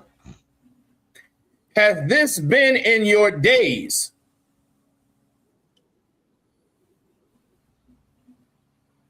Keep going. Or even in the days of your fathers? This is a question. Has this happened while you've been alive, or has this happened in the time of your forefathers? He's asking a question. Keep going. Verse 3. Tell ye your children of it. Tell this to your children. Precept. Deuteronomy 32 and 7. Consider the years of many generations. Ask thy fathers, and they shall tell thee. A big problem with what we were having as a people is the older generation stopped teaching about their life. They stopped teaching about the generations before. That's how everybody started to fall in love with the oppressor. They didn't tell them about dogs getting sick on them and being called the N-word and chased out of town, and German shepherds, and not being able to eat certain places and having to come through the back door and having to hide. They didn't want to tell you about life being black, being Mexican. They want to tell you about the fun part, all the parts where you get to go to the baseball game together, not the part where we lost Negro leagues. When now there's one team that's worth billions of dollars, and some rich white owner gets $1 billion, when it used to be 5 teams in a city or 5 teams in a state. And instead of having one rich white man split $1 billion and bust down $600-700 million or $300-400 million between the 20 players on his team and the coaching staff, it would be 5 or 6 teams in one state. You'd have Cleveland, you'd have Cincinnati, you have Akron, you understand? You'd have multiple cities that have a state. You'd have a team in Norfolk, a team in Richmond, you understand? You'd have a team in Franklin, have a damn team up in Woodbridge, a team in Arlington. And before you know it, rather than one white man bust down $1 billion or two, you'd have 5 black owners with all black coaches, all black players, all black cities, all black towns, splitting up 100,000, splitting up 500-600,000, $500,000. And then before you know it, the cities surrounding those areas where the teams would play would get the benefit of all the traffic, all the people, all the concession stands, Miss Johnson making the pies, cousin Willie making the chili in outside the damn game, hot wings and all kind of dogs and sausages and burgers and popcorn and the black candy maker. All of that money would stay with us. It wouldn't be $1 billion. It wouldn't be $100 million, but it might be 6, 7, 800,000 divided up between 5 cities where we busting that down thousands of dollars, independent black family owners and businesses. We were making real money amongst each other. It wasn't great everywhere. We weren't living wonderful and lavish everybody, but we had a good amount of wealth and we stayed to ourselves. Our money stayed within each other. We built roads and schools and cities and banks, even train stations and airports. We were doing fine and we were on a straight incline until the white man came from the white side of town and burned the damn thing to the ground. Everywhere. For 100 years. That's what happened. That's right. You understand? So he's saying, tell your children. A lot of when we get off track, we stop telling our children what happened. Kids today don't know about the crack epidemic. They don't know that it's a bad thing to be a junkie, to be morning and have to roll up or shoot up in your veins or pop pills to get high all day. And you got to pop pills all day to stay high all day. That's a bad thing. Sisters don't understand that it's a bad thing to have sex with multiple men. That's a hoe. You understand?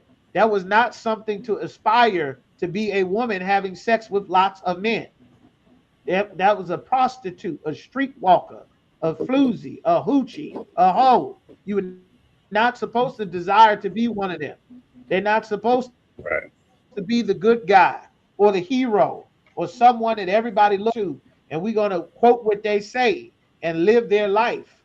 The many generations are supposed to tell you what is the tragedy behind being a hoe, behind having sex with different people, all the diseases that come behind that, all the fights and abuses and relationships you get yourself in doing things the Lord said not to do, the tragedies that come behind that, all the shootings that come behind all of the problems that you keeping going when you getting into relationships with people that think you being taken seriously.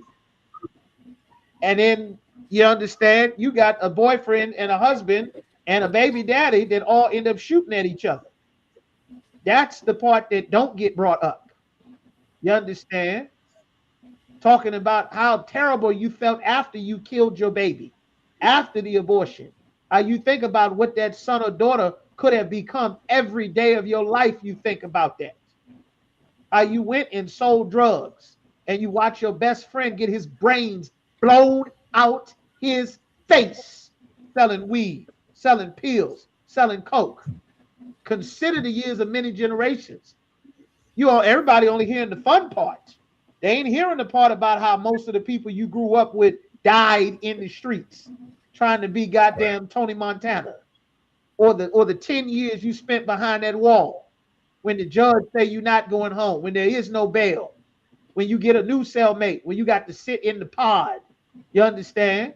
When you got to wait for your court date, when your parole get denied, when your mama can't afford the bail money, she's trying to convince the judge to let you go. You understand? You ain't mentioning the many years of many generations. All you doing is singing the goddamn Happy Days song all the time.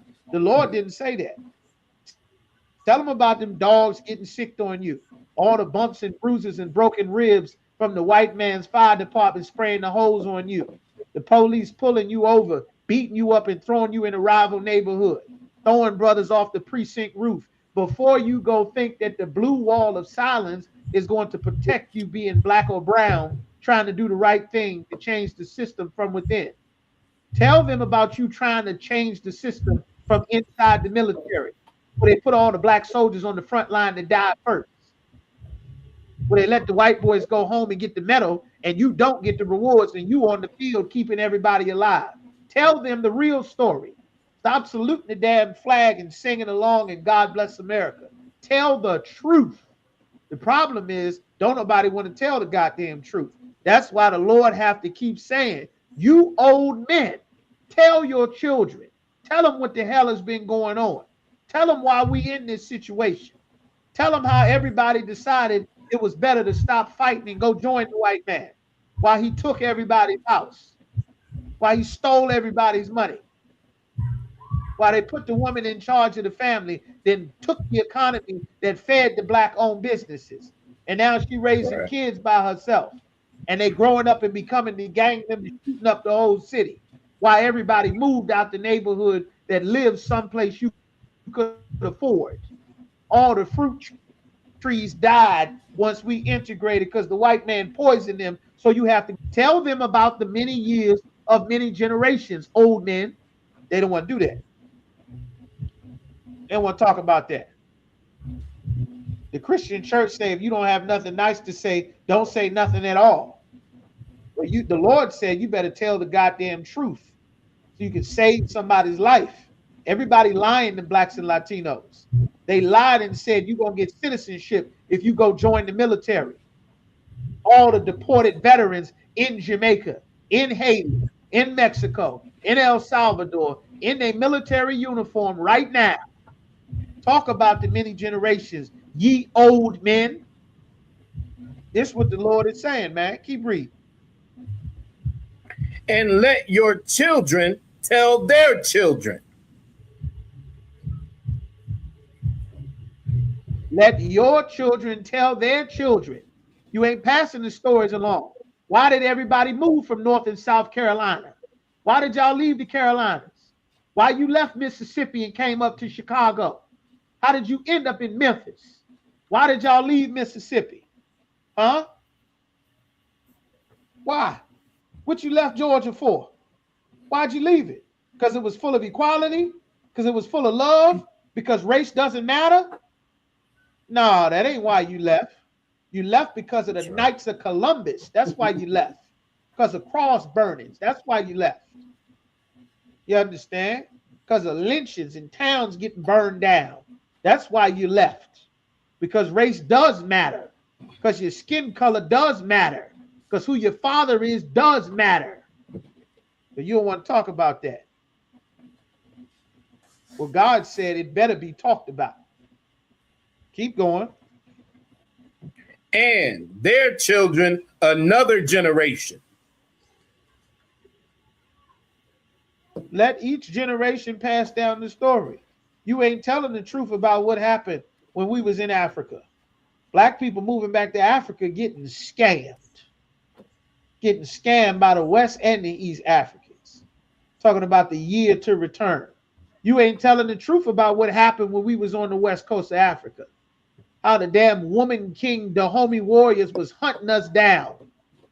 You go watch that movie with Viola Davis. They got the skulls of the children, the men and women and children that they slaughtered and murdered, drinking blood and doing blood sacrifices while everybody praised Viola Davis for pretending to be a goddamn African cannibal warrior, the Dahomey warriors. You understand? That was selling us to the white man, to the Portuguese, to Spain, to Britain, to England, to Scotland, to the Dutch. It was selling us. And now, because you don't get told the years of many generations, you pretending to be the Africans that sold your mother and father into slavery on the big screen. And the Africans looking at you like you a damn fool. Because they ain't told you the truth. How you made up that identity. That Moorish, I'm a Moorish scientist, that garbage and the sovereign citizens, that garbage showed up in the 90s. That showed up in the 90s. Commander General Yohana explained that setup, and then black people try to go and create a new identity for themselves based on being copper colored. And copper colored Indians. And I'm a copper color this because my skin is brown. All this nonsense trying to make up an identity when the Lord sent the prophets of God in the UPK since the 60s to tell you exactly who you are. But you wanted to go join Islam. And now all the brothers in Islam, you're in jail. Mosque number 7 flooded heroin all throughout of Philly. Mosque everywhere. Drugs right next door. You voted. Now you get to vote. So you get on the Senate floor and they call you the N-word. They call you ghetto. They use cold words to talk about you. The bad side of town, the alternative community, the urban community, the super predator. They got every other proverb and byword other than calling you the N-word, and you wearing they suit and tie and they see thinking you changing life for your people. Every city, war zone. Chicago, Norfolk, Portsmouth, Richmond, DC, Baltimore, Philly, New Orleans, every city. Detroit, Memphis, Nashville, everywhere we are, voting like hell. Black police, black commissioner, change the system from within. Talk about how it worked. How you didn't need to change the system from within because there was fathers that ran the whole damn community. And everybody was in the house at a certain time, and nobody got missing, nobody got strung out, nobody ended up in prison, nobody got pregnant and left. All of that garbage stopped at the door. Talk about the many years of many generations. You didn't want to talk about that. You started going to church, you shaved your beard, got rid of your hair, and you let Big Mama run the house. And then the whole damn house fell apart. God said, you better teach the years of many generations. That's what's in the Bible. The Lord loved history. You understand? History is important. That's why the white man banning books right now. Keep going. Give me 4. Verse 4. That which the palmer worm hath left, hath the locust eaten. Whatever the worms have left, a much bigger, more terrible plague have eaten the rest of it up. Everything is gone. A worm is a small creature. Worms will eat, chew up your wood, chew up everything else. The locust will eat your crops, your corn, your cotton, anything growing. The locust gonna come and tear it apart. That means everything is gone. Keep going. And that which the locust hath left, hath the cankerworm eaten. The cankerworm, whatever the locust didn't destroy, a worm that didn't eat it up, a different worm have left all kind of poison in it. Now it'll make you sick if you eat it. You heard of canker sores? Something eating inside of you, eating up your organs, eating up your healthy tissue. Well, on top of the worm that's eating up your trees so that they don't grow, then you got another locust that's killing your crops. And then whatever the worm that eats your trees doesn't destroy, there's another worm inside of it making you sick, making it poisonous. Keep going. And that which the cankerworm hath left, hath the caterpillar eaten.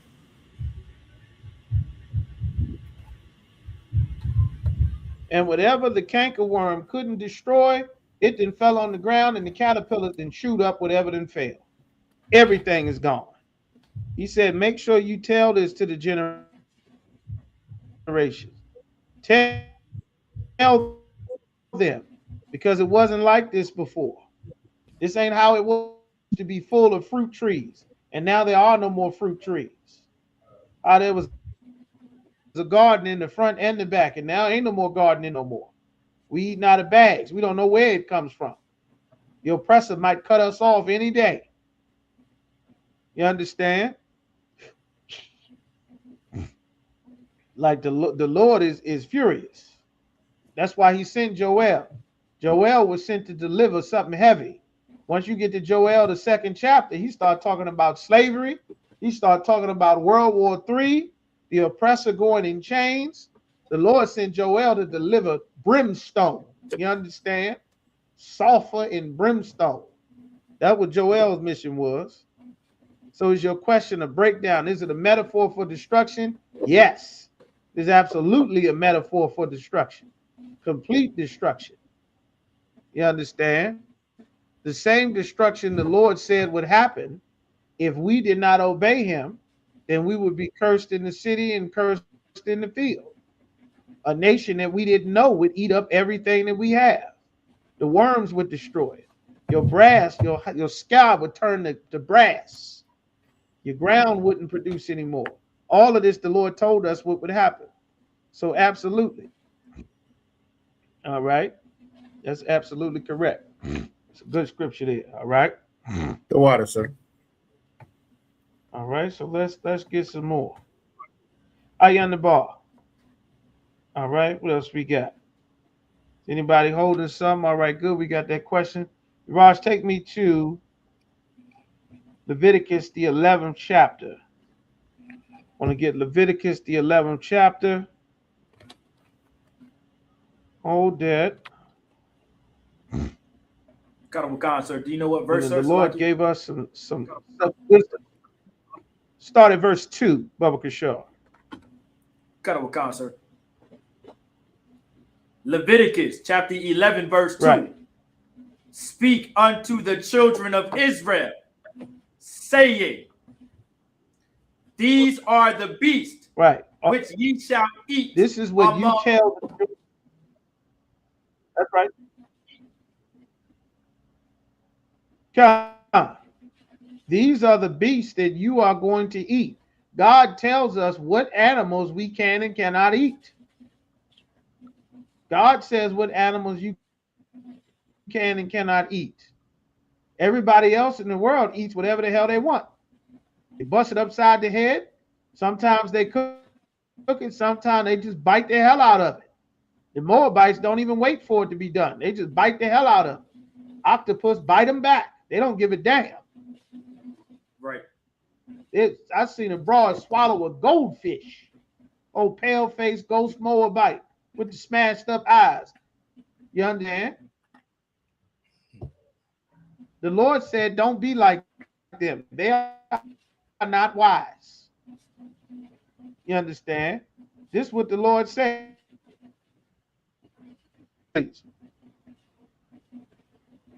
Among all the beasts that are on the earth.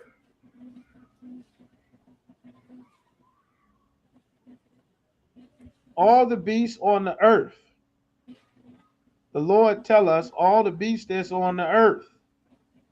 All right. Skip me down to verse 5. Verse 5. And the coney, because he cheweth the cud. Salakia, can you hear me? I can hear you now, sir. Salaki. Karawaka. The coney. Okay, Most High in Christ, no sweat. The coney is a rabbit that lives by the sea. You might not be familiar with a coney, but skip to verse 6. 6 is something you be familiar with. The Lord tell us what we can and can't eat. Hold Leviticus, the 23rd chapter, Officer Yaquab, for me. Leviticus chapter Shemaiah 11, hold verse me 6. Matthew chapter 19 and verse 17. Keep going, Urash. Give me 6. And the hare.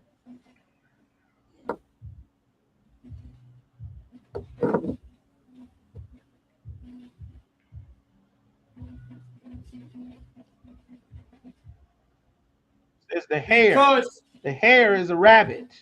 He cheweth the cud. The cud is the grass. He chews up grass. Keep going. Because he cheweth the cud.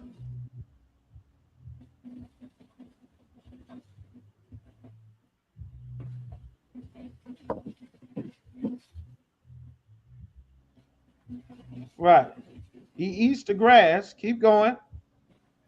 But divideth not the hoof. But he don't have a divided hoof. He has a paw. Keep going. He is unclean unto you. He's unclean. You cannot eat a rabbit. You can't eat a rabbit. Peter Cottontail, you can't eat him. You can't grow rabbits for food, for meat. You cannot follow the other nations of people and eat a rabbit. God forbid us from doing that. It doesn't matter if you can grow a special rabbit. Doesn't matter if you can grow a rabbit with more meat. Doesn't matter if it's a sustainable grow. God said you cannot eat this animal. You're not a dog. You're not a wolf. You're not a fox. You're not a wild beast in the jungle or the safari or the desert. that just catches whatever the hell you can, and you just tear into it and you must eat it. God gave us rules on what is food and what is not food. A rabbit is not food. Think of those pictures there where you see the Hamites. You see the dusty Hamites in the jungle looking like they're full of hepatitis and all manner of bloodborne illnesses, and they chewing on monkey face, and they got a head in a pot, and you looking at teeth sitting in the damn pot and a paw sticking up out the water, and they looking sick as can be with all kind of cuts and scrapes and discoloration and disfigurements. God said we're not supposed to be like that. You don't just pick something up and just shove it in your damn face. You understand? We are the people that they look to get the example of what to eat and what not to eat. We aren't supposed to take their example of what to eat. That's why the Lord put it in the Bible.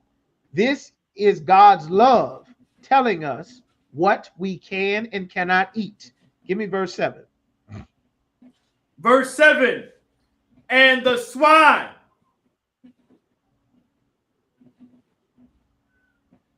The swine is a pig. Pig. Whole. You understand? You cannot eat a pig. Keep going. Though he divide the hoof.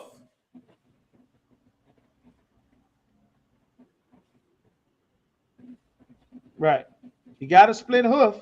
Keep going. And be cloven footed.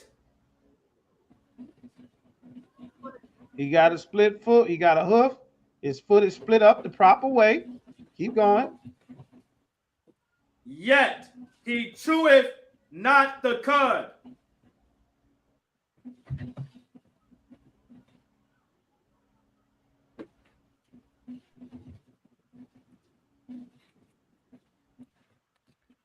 He doesn't chew the cud. He's unclean unto you. You can't do that. These are the animals that's on land. You understand? Skip me down to verse 10. When you go to the water, the Lord is going to tell you, you look at that water, it's stuff in that water that you can eat, but it's a lot of stuff in the water that you can't eat. Anything that comes out of the water, the Lord is going to tell you, these are the beasts that you can eat. All right? Give me the first part of verse 9. Verse 9. These shall ye eat of all that are in the waters.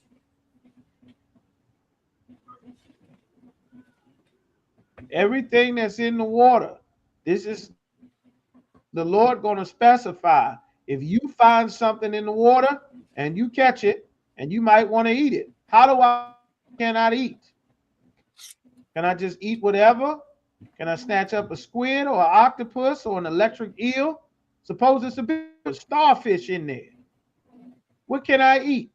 I just catch whatever and just beat it up like a Moabite and chop it up and put it in the stew? Keep going.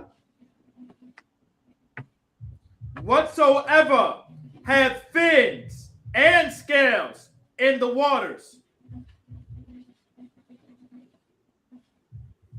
It must have fins and scales. Sharks have fins but no scales. Mahi has fins but no scales. Tuna has fins but no scales. You understand? Catfish has fins but no scales. It must have fins and scales. What fish has fins and scales? Cod, snapper, whiting, trout, bass, crappie, bluegill, tilapia, salmon, anchovies, kipper. They have fins and scales. That's fish you can eat. Whiting and trout, perch, you can eat that. That's got fins and scales. All the snapper families. The bass, steelhead, the trout, that you can eat. Croaker you can eat. You understand? But you can't eat everything that comes out of the water because you are a special people to God. And God is not going to let you just shovel anything that you snatch up underneath of a damn rock like a Moabite, like an Elamite. You have rules. You are special. They are not. You understand? That's right. So that's what the Lord says. You can't eat shrimp. It doesn't have fins and scales, but it lives in the water. You can't have clams and scallops. crabs, mussels, and crawfish. You can't eat them. They live in the water, but they don't have fins and scales. A sea urchin, a starfish, an octopus, a turtle. You cannot eat them. They don't have fins and scales. The Lord does not allow you to eat them. You understand? All right. He tells you what birds you can eat. You can't eat a duck. You can't eat a swan. You can't eat a goose. You can't eat a bat. Why do they have to tell you you can't eat a bat? Because they eat bats in China. And guess what happens when you eat a bat in China? You know what happens? COVID. That's what happens. COVID-19 happens to the whole goddamn world because the Chinese eat bats. Just imagine, how could we avoid a disease that is spread by people eating bats? Maybe if there was some rules about what you could or could not eat, so many millions of people across the planet would not have Yaquab. Shemagabar, what rules could we learn about food? Because we just catch and eat whatever the hell is not fat.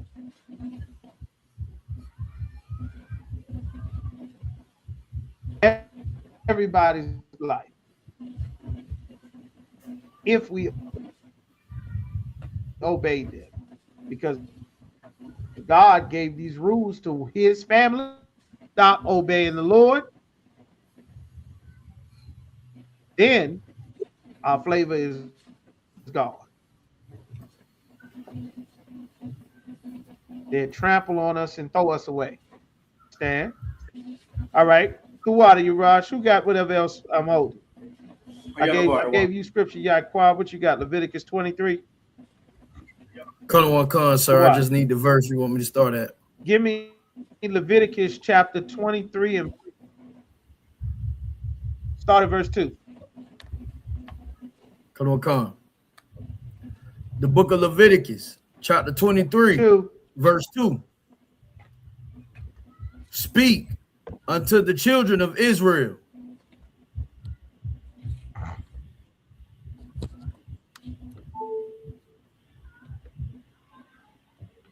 Say this to the love and commandments have always been directed to the children of Israel. Speak unto the children of Israel. Go ahead. And say unto them,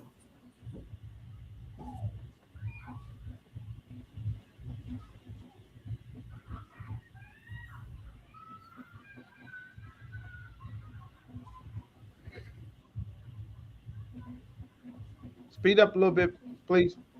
Oh, Salakia, sir, you going in and out. I couldn't hear you.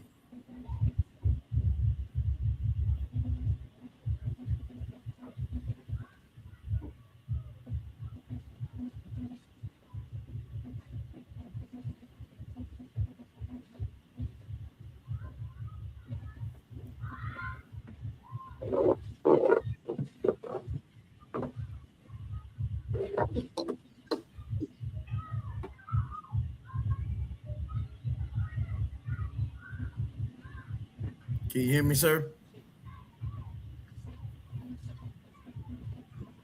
Sit me down.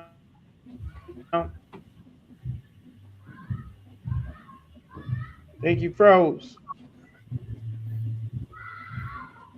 All right, can you hear me now, sir?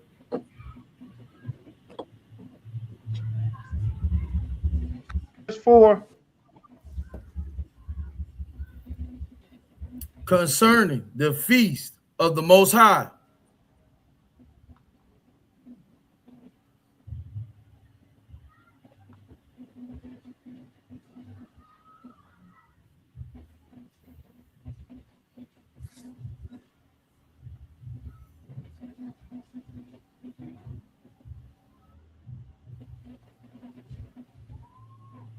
Everybody, give me one if you can hear me.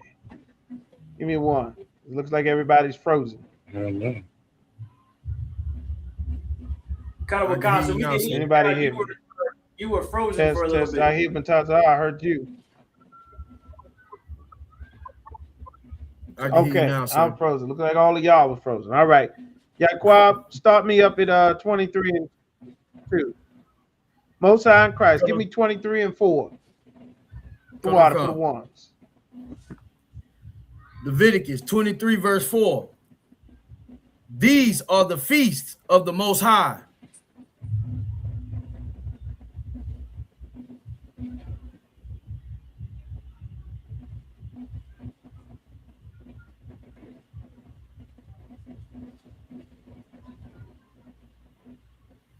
These are the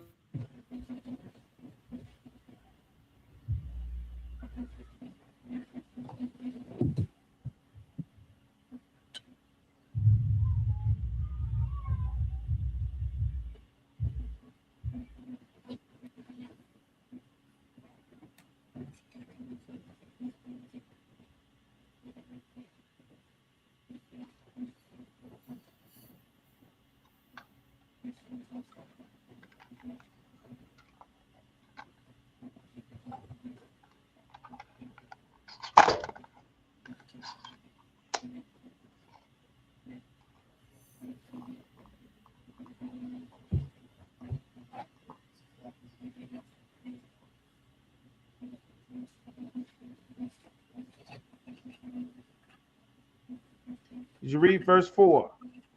I think it froze again. These are the feasts of the Most High. These are the feasts of the Most High. All right, these are the Lord's feasts. Keep going. Even holy convocations.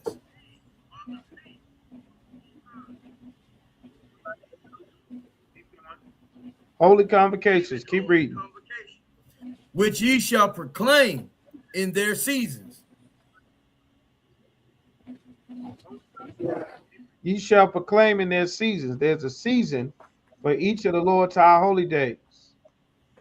In the world, as a slave, your entire life revolves around these holidays. Christmas, Thanksgiving, Mother's Day, Father's Day, birthdays.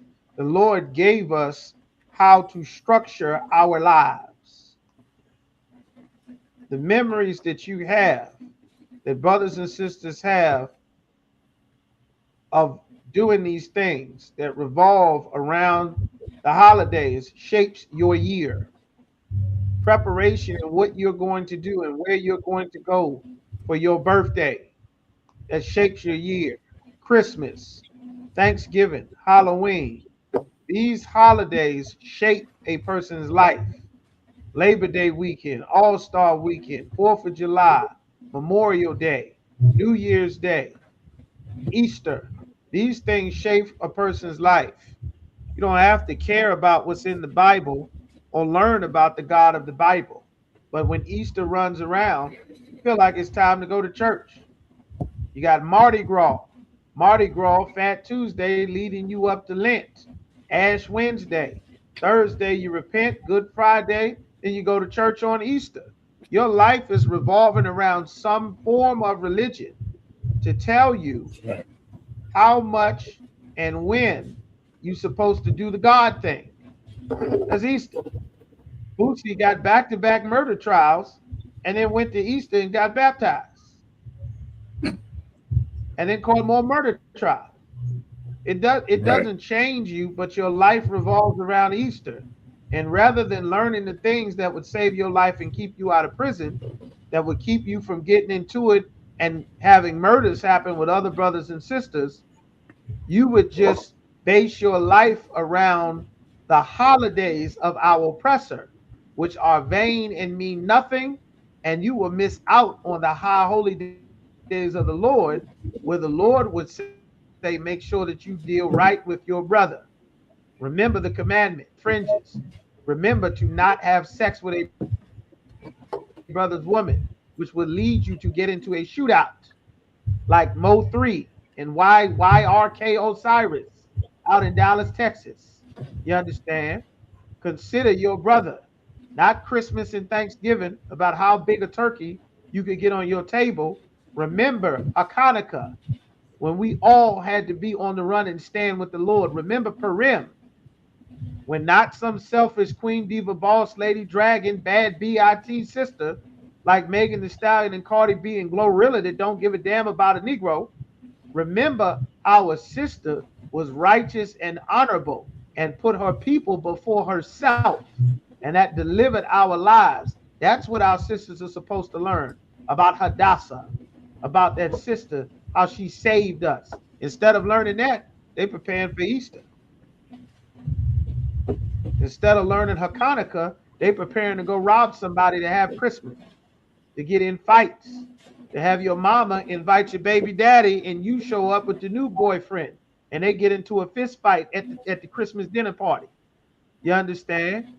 That's what our life revolve around when it's supposed to revolve around these high holy days. That's why the Lord set the high holy days. How many days is Christmas? 1 day. How many days is Easter? 1 day. How many days is St. Patrick's Day, 4th of July, Labor Day? It's 1 day. How many days is the Feast of First Fruits? Huh? What does it say? 7 days ye shall have a feast before the Lord. That's what it says. Hanukkah. How many days is 7? By the space of 7 days. Ye shall remember by the space of 7 days. The Lord don't have no 1 day party celebration. That's an oppressor. Ramadan and all of that. That's an oppressor. The Lord high holy days is the week. The week of Passover. That's right, sis. The whole week is the celebration. From Tuesday to Tuesday. Not Fat Tuesday, not Ash Wednesday, not Lent, not Easter Sunday, from this Tuesday till next Tuesday, from this Thursday till next Thursday. That whole time is the feast of the Lord. Every day, the whole day, everybody's off. You understand? The Lord knows much better than this life that we got. If we obeyed the Lord, companies would completely restructure how they operate their businesses because they would get no Israelite labor. They get nothing from us for a week. Who they gonna do? Replace us? They're gonna put the Chinese man on the construction site? He ain't going up there. Who gonna plant their trees? Who gonna paint their houses and do their roofs? Are they going to pay the people double and triple what the job is actually worth? Or are they gonna wait for Isupk in a week to save $300,000 on, you understand, on a $400,000 job that they're going to pay our people $175,000 to do it better in half the time? We would get whatever we wanted from these nations if we obeyed the Lord. That's why it's very important to turn back to the customs that the Lord gave us. You understand? All right. So what else we got there? Who was reading? Salaki, me, sir. Give it a moment, let it catch up. Everybody, make sure you hit the like, hit the share, hit the subscribe. Up out of here. The water, y'all joining us in there tonight. Most High in Christ. All right. These high holy days contain our culture. You understand? In Leviticus 23:10, it talks about reaping the harvest of the land and our first fruits. You understand? We're not even taught that you're supposed to have fruit trees. We've seen the fruit trees. I remember growing up, I was just talking to some older sisters today that everybody wanted to get all of these annoying apples and cherries out the damn city. Raspberries and blueberries and oranges and peaches and limes all over the damn city. You can't hardly walk or drive anywhere because there's so much fruit in abundance all over the damn place. Well, now we don't have any fruit. Now we got what they call a food desert. When before, when we arrived to cities, we planted fruit trees.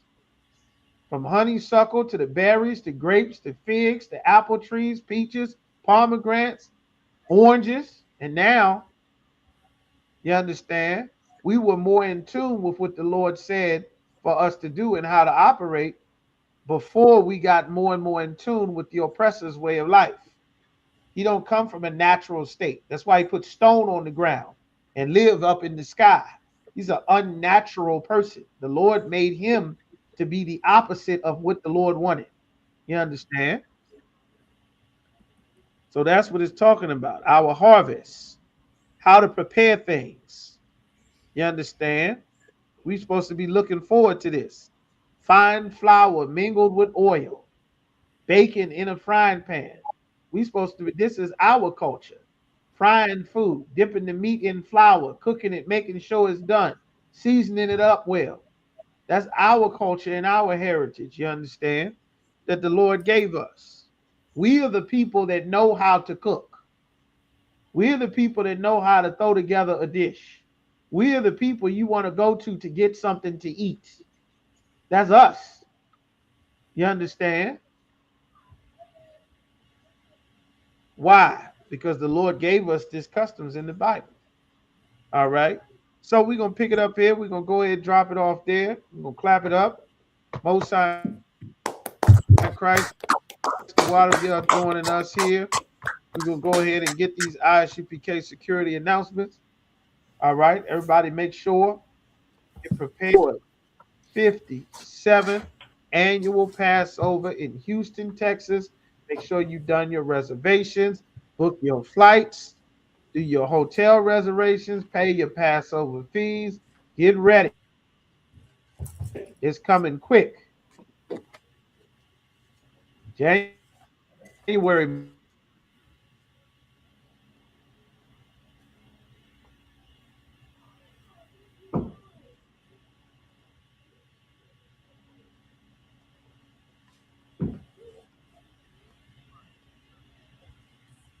ISUPK security announcements. We are the ISUPK. Start at 1 West, 125th Street, Harlem, New York. Rule for new brothers and sisters. When a new brother or sister comes into the school, they are off limits for 1 year. They are to be saluted only. They are here to shed themselves to the world. If they need transportation, the teacher will arrange it. After 6 months, if a brother or sister has an interest in a particular person, he or she must get permission from the head to speak to a brother or sister. There is another 6 months in which the brother and sister will court each other. After this 6-month period, the brother and sister will get permission from the head to marry. Tithes, which is a commandment. Numbers 18:21, Malachi chapter 3, verses 8 through 10. Ma'ashera means 10th in the Hebrew, 10% of every penny of any increase the Most High gives you. Give to Treasury Department or a teacher. Go to isupk.com, click on tithes and donations, and follow the steps from there. Keep your receipts. Priest fund, free will offering for priests, now mandatory. Whatsoever amount you would like. Upcoming holy convocations, that's the Feast of Purim on February 20th. The Feast of Purim, February 20th. Make sure you guys mark your calendars. If anyone wants to be a trooper in the school, to start wearing all black, black boots, black shirt, black pants, black headband / war scarf. You want to be assistant in the school, have your head covered, wear a dress, ready to learn. With that,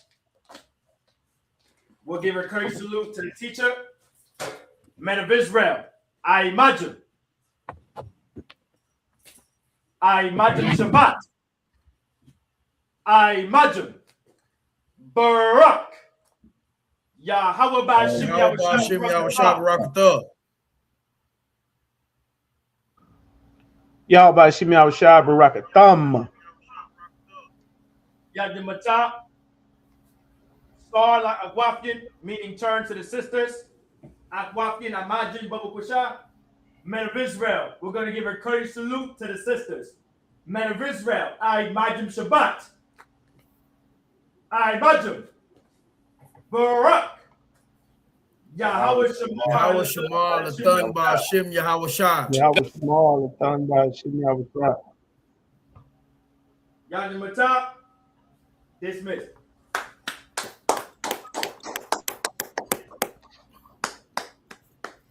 Hey, listen, brothers and sisters, man. If you like what you hear, hit the subscribe button, man. Subscribe to this channel. And also, please,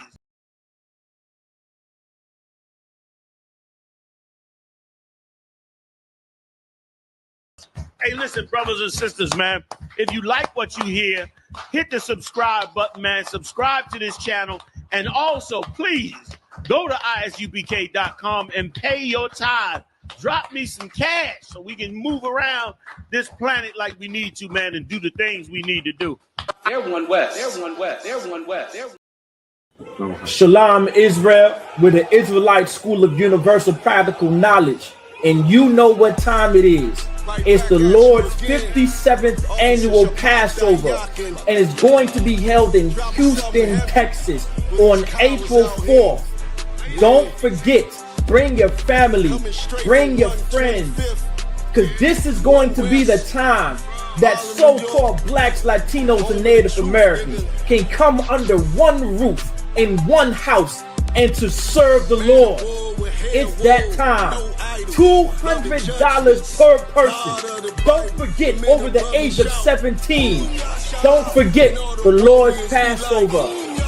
It's coming. Kingdoms ours, all the heathens forbidden. The chosen bow down to no one. It was written. It's that time of year. We're going to be in Houston, Texas from April 1st to April 5th, celebrating the Lord's 57th annual Passover under Commanding General Yohana. Jam-packed, full of events, line dancing, fishing, horseback riding, rides for the kids, bounce houses, and the annual lamb slaughter held at the BH Ranch. And it ain't no party like the all-black party, the annual all-black party. 14149 Player Street in Houston, Texas. You know it's gonna be lit. All leading up to Saturday, April 4th, the Lord's 57th annual Passover. You still got time. Go to isupk.com to pay your Passover fee. 18 and over, $200. You do not want to miss the Lord's 57th annual Passover. Houston, Texas. Shalom.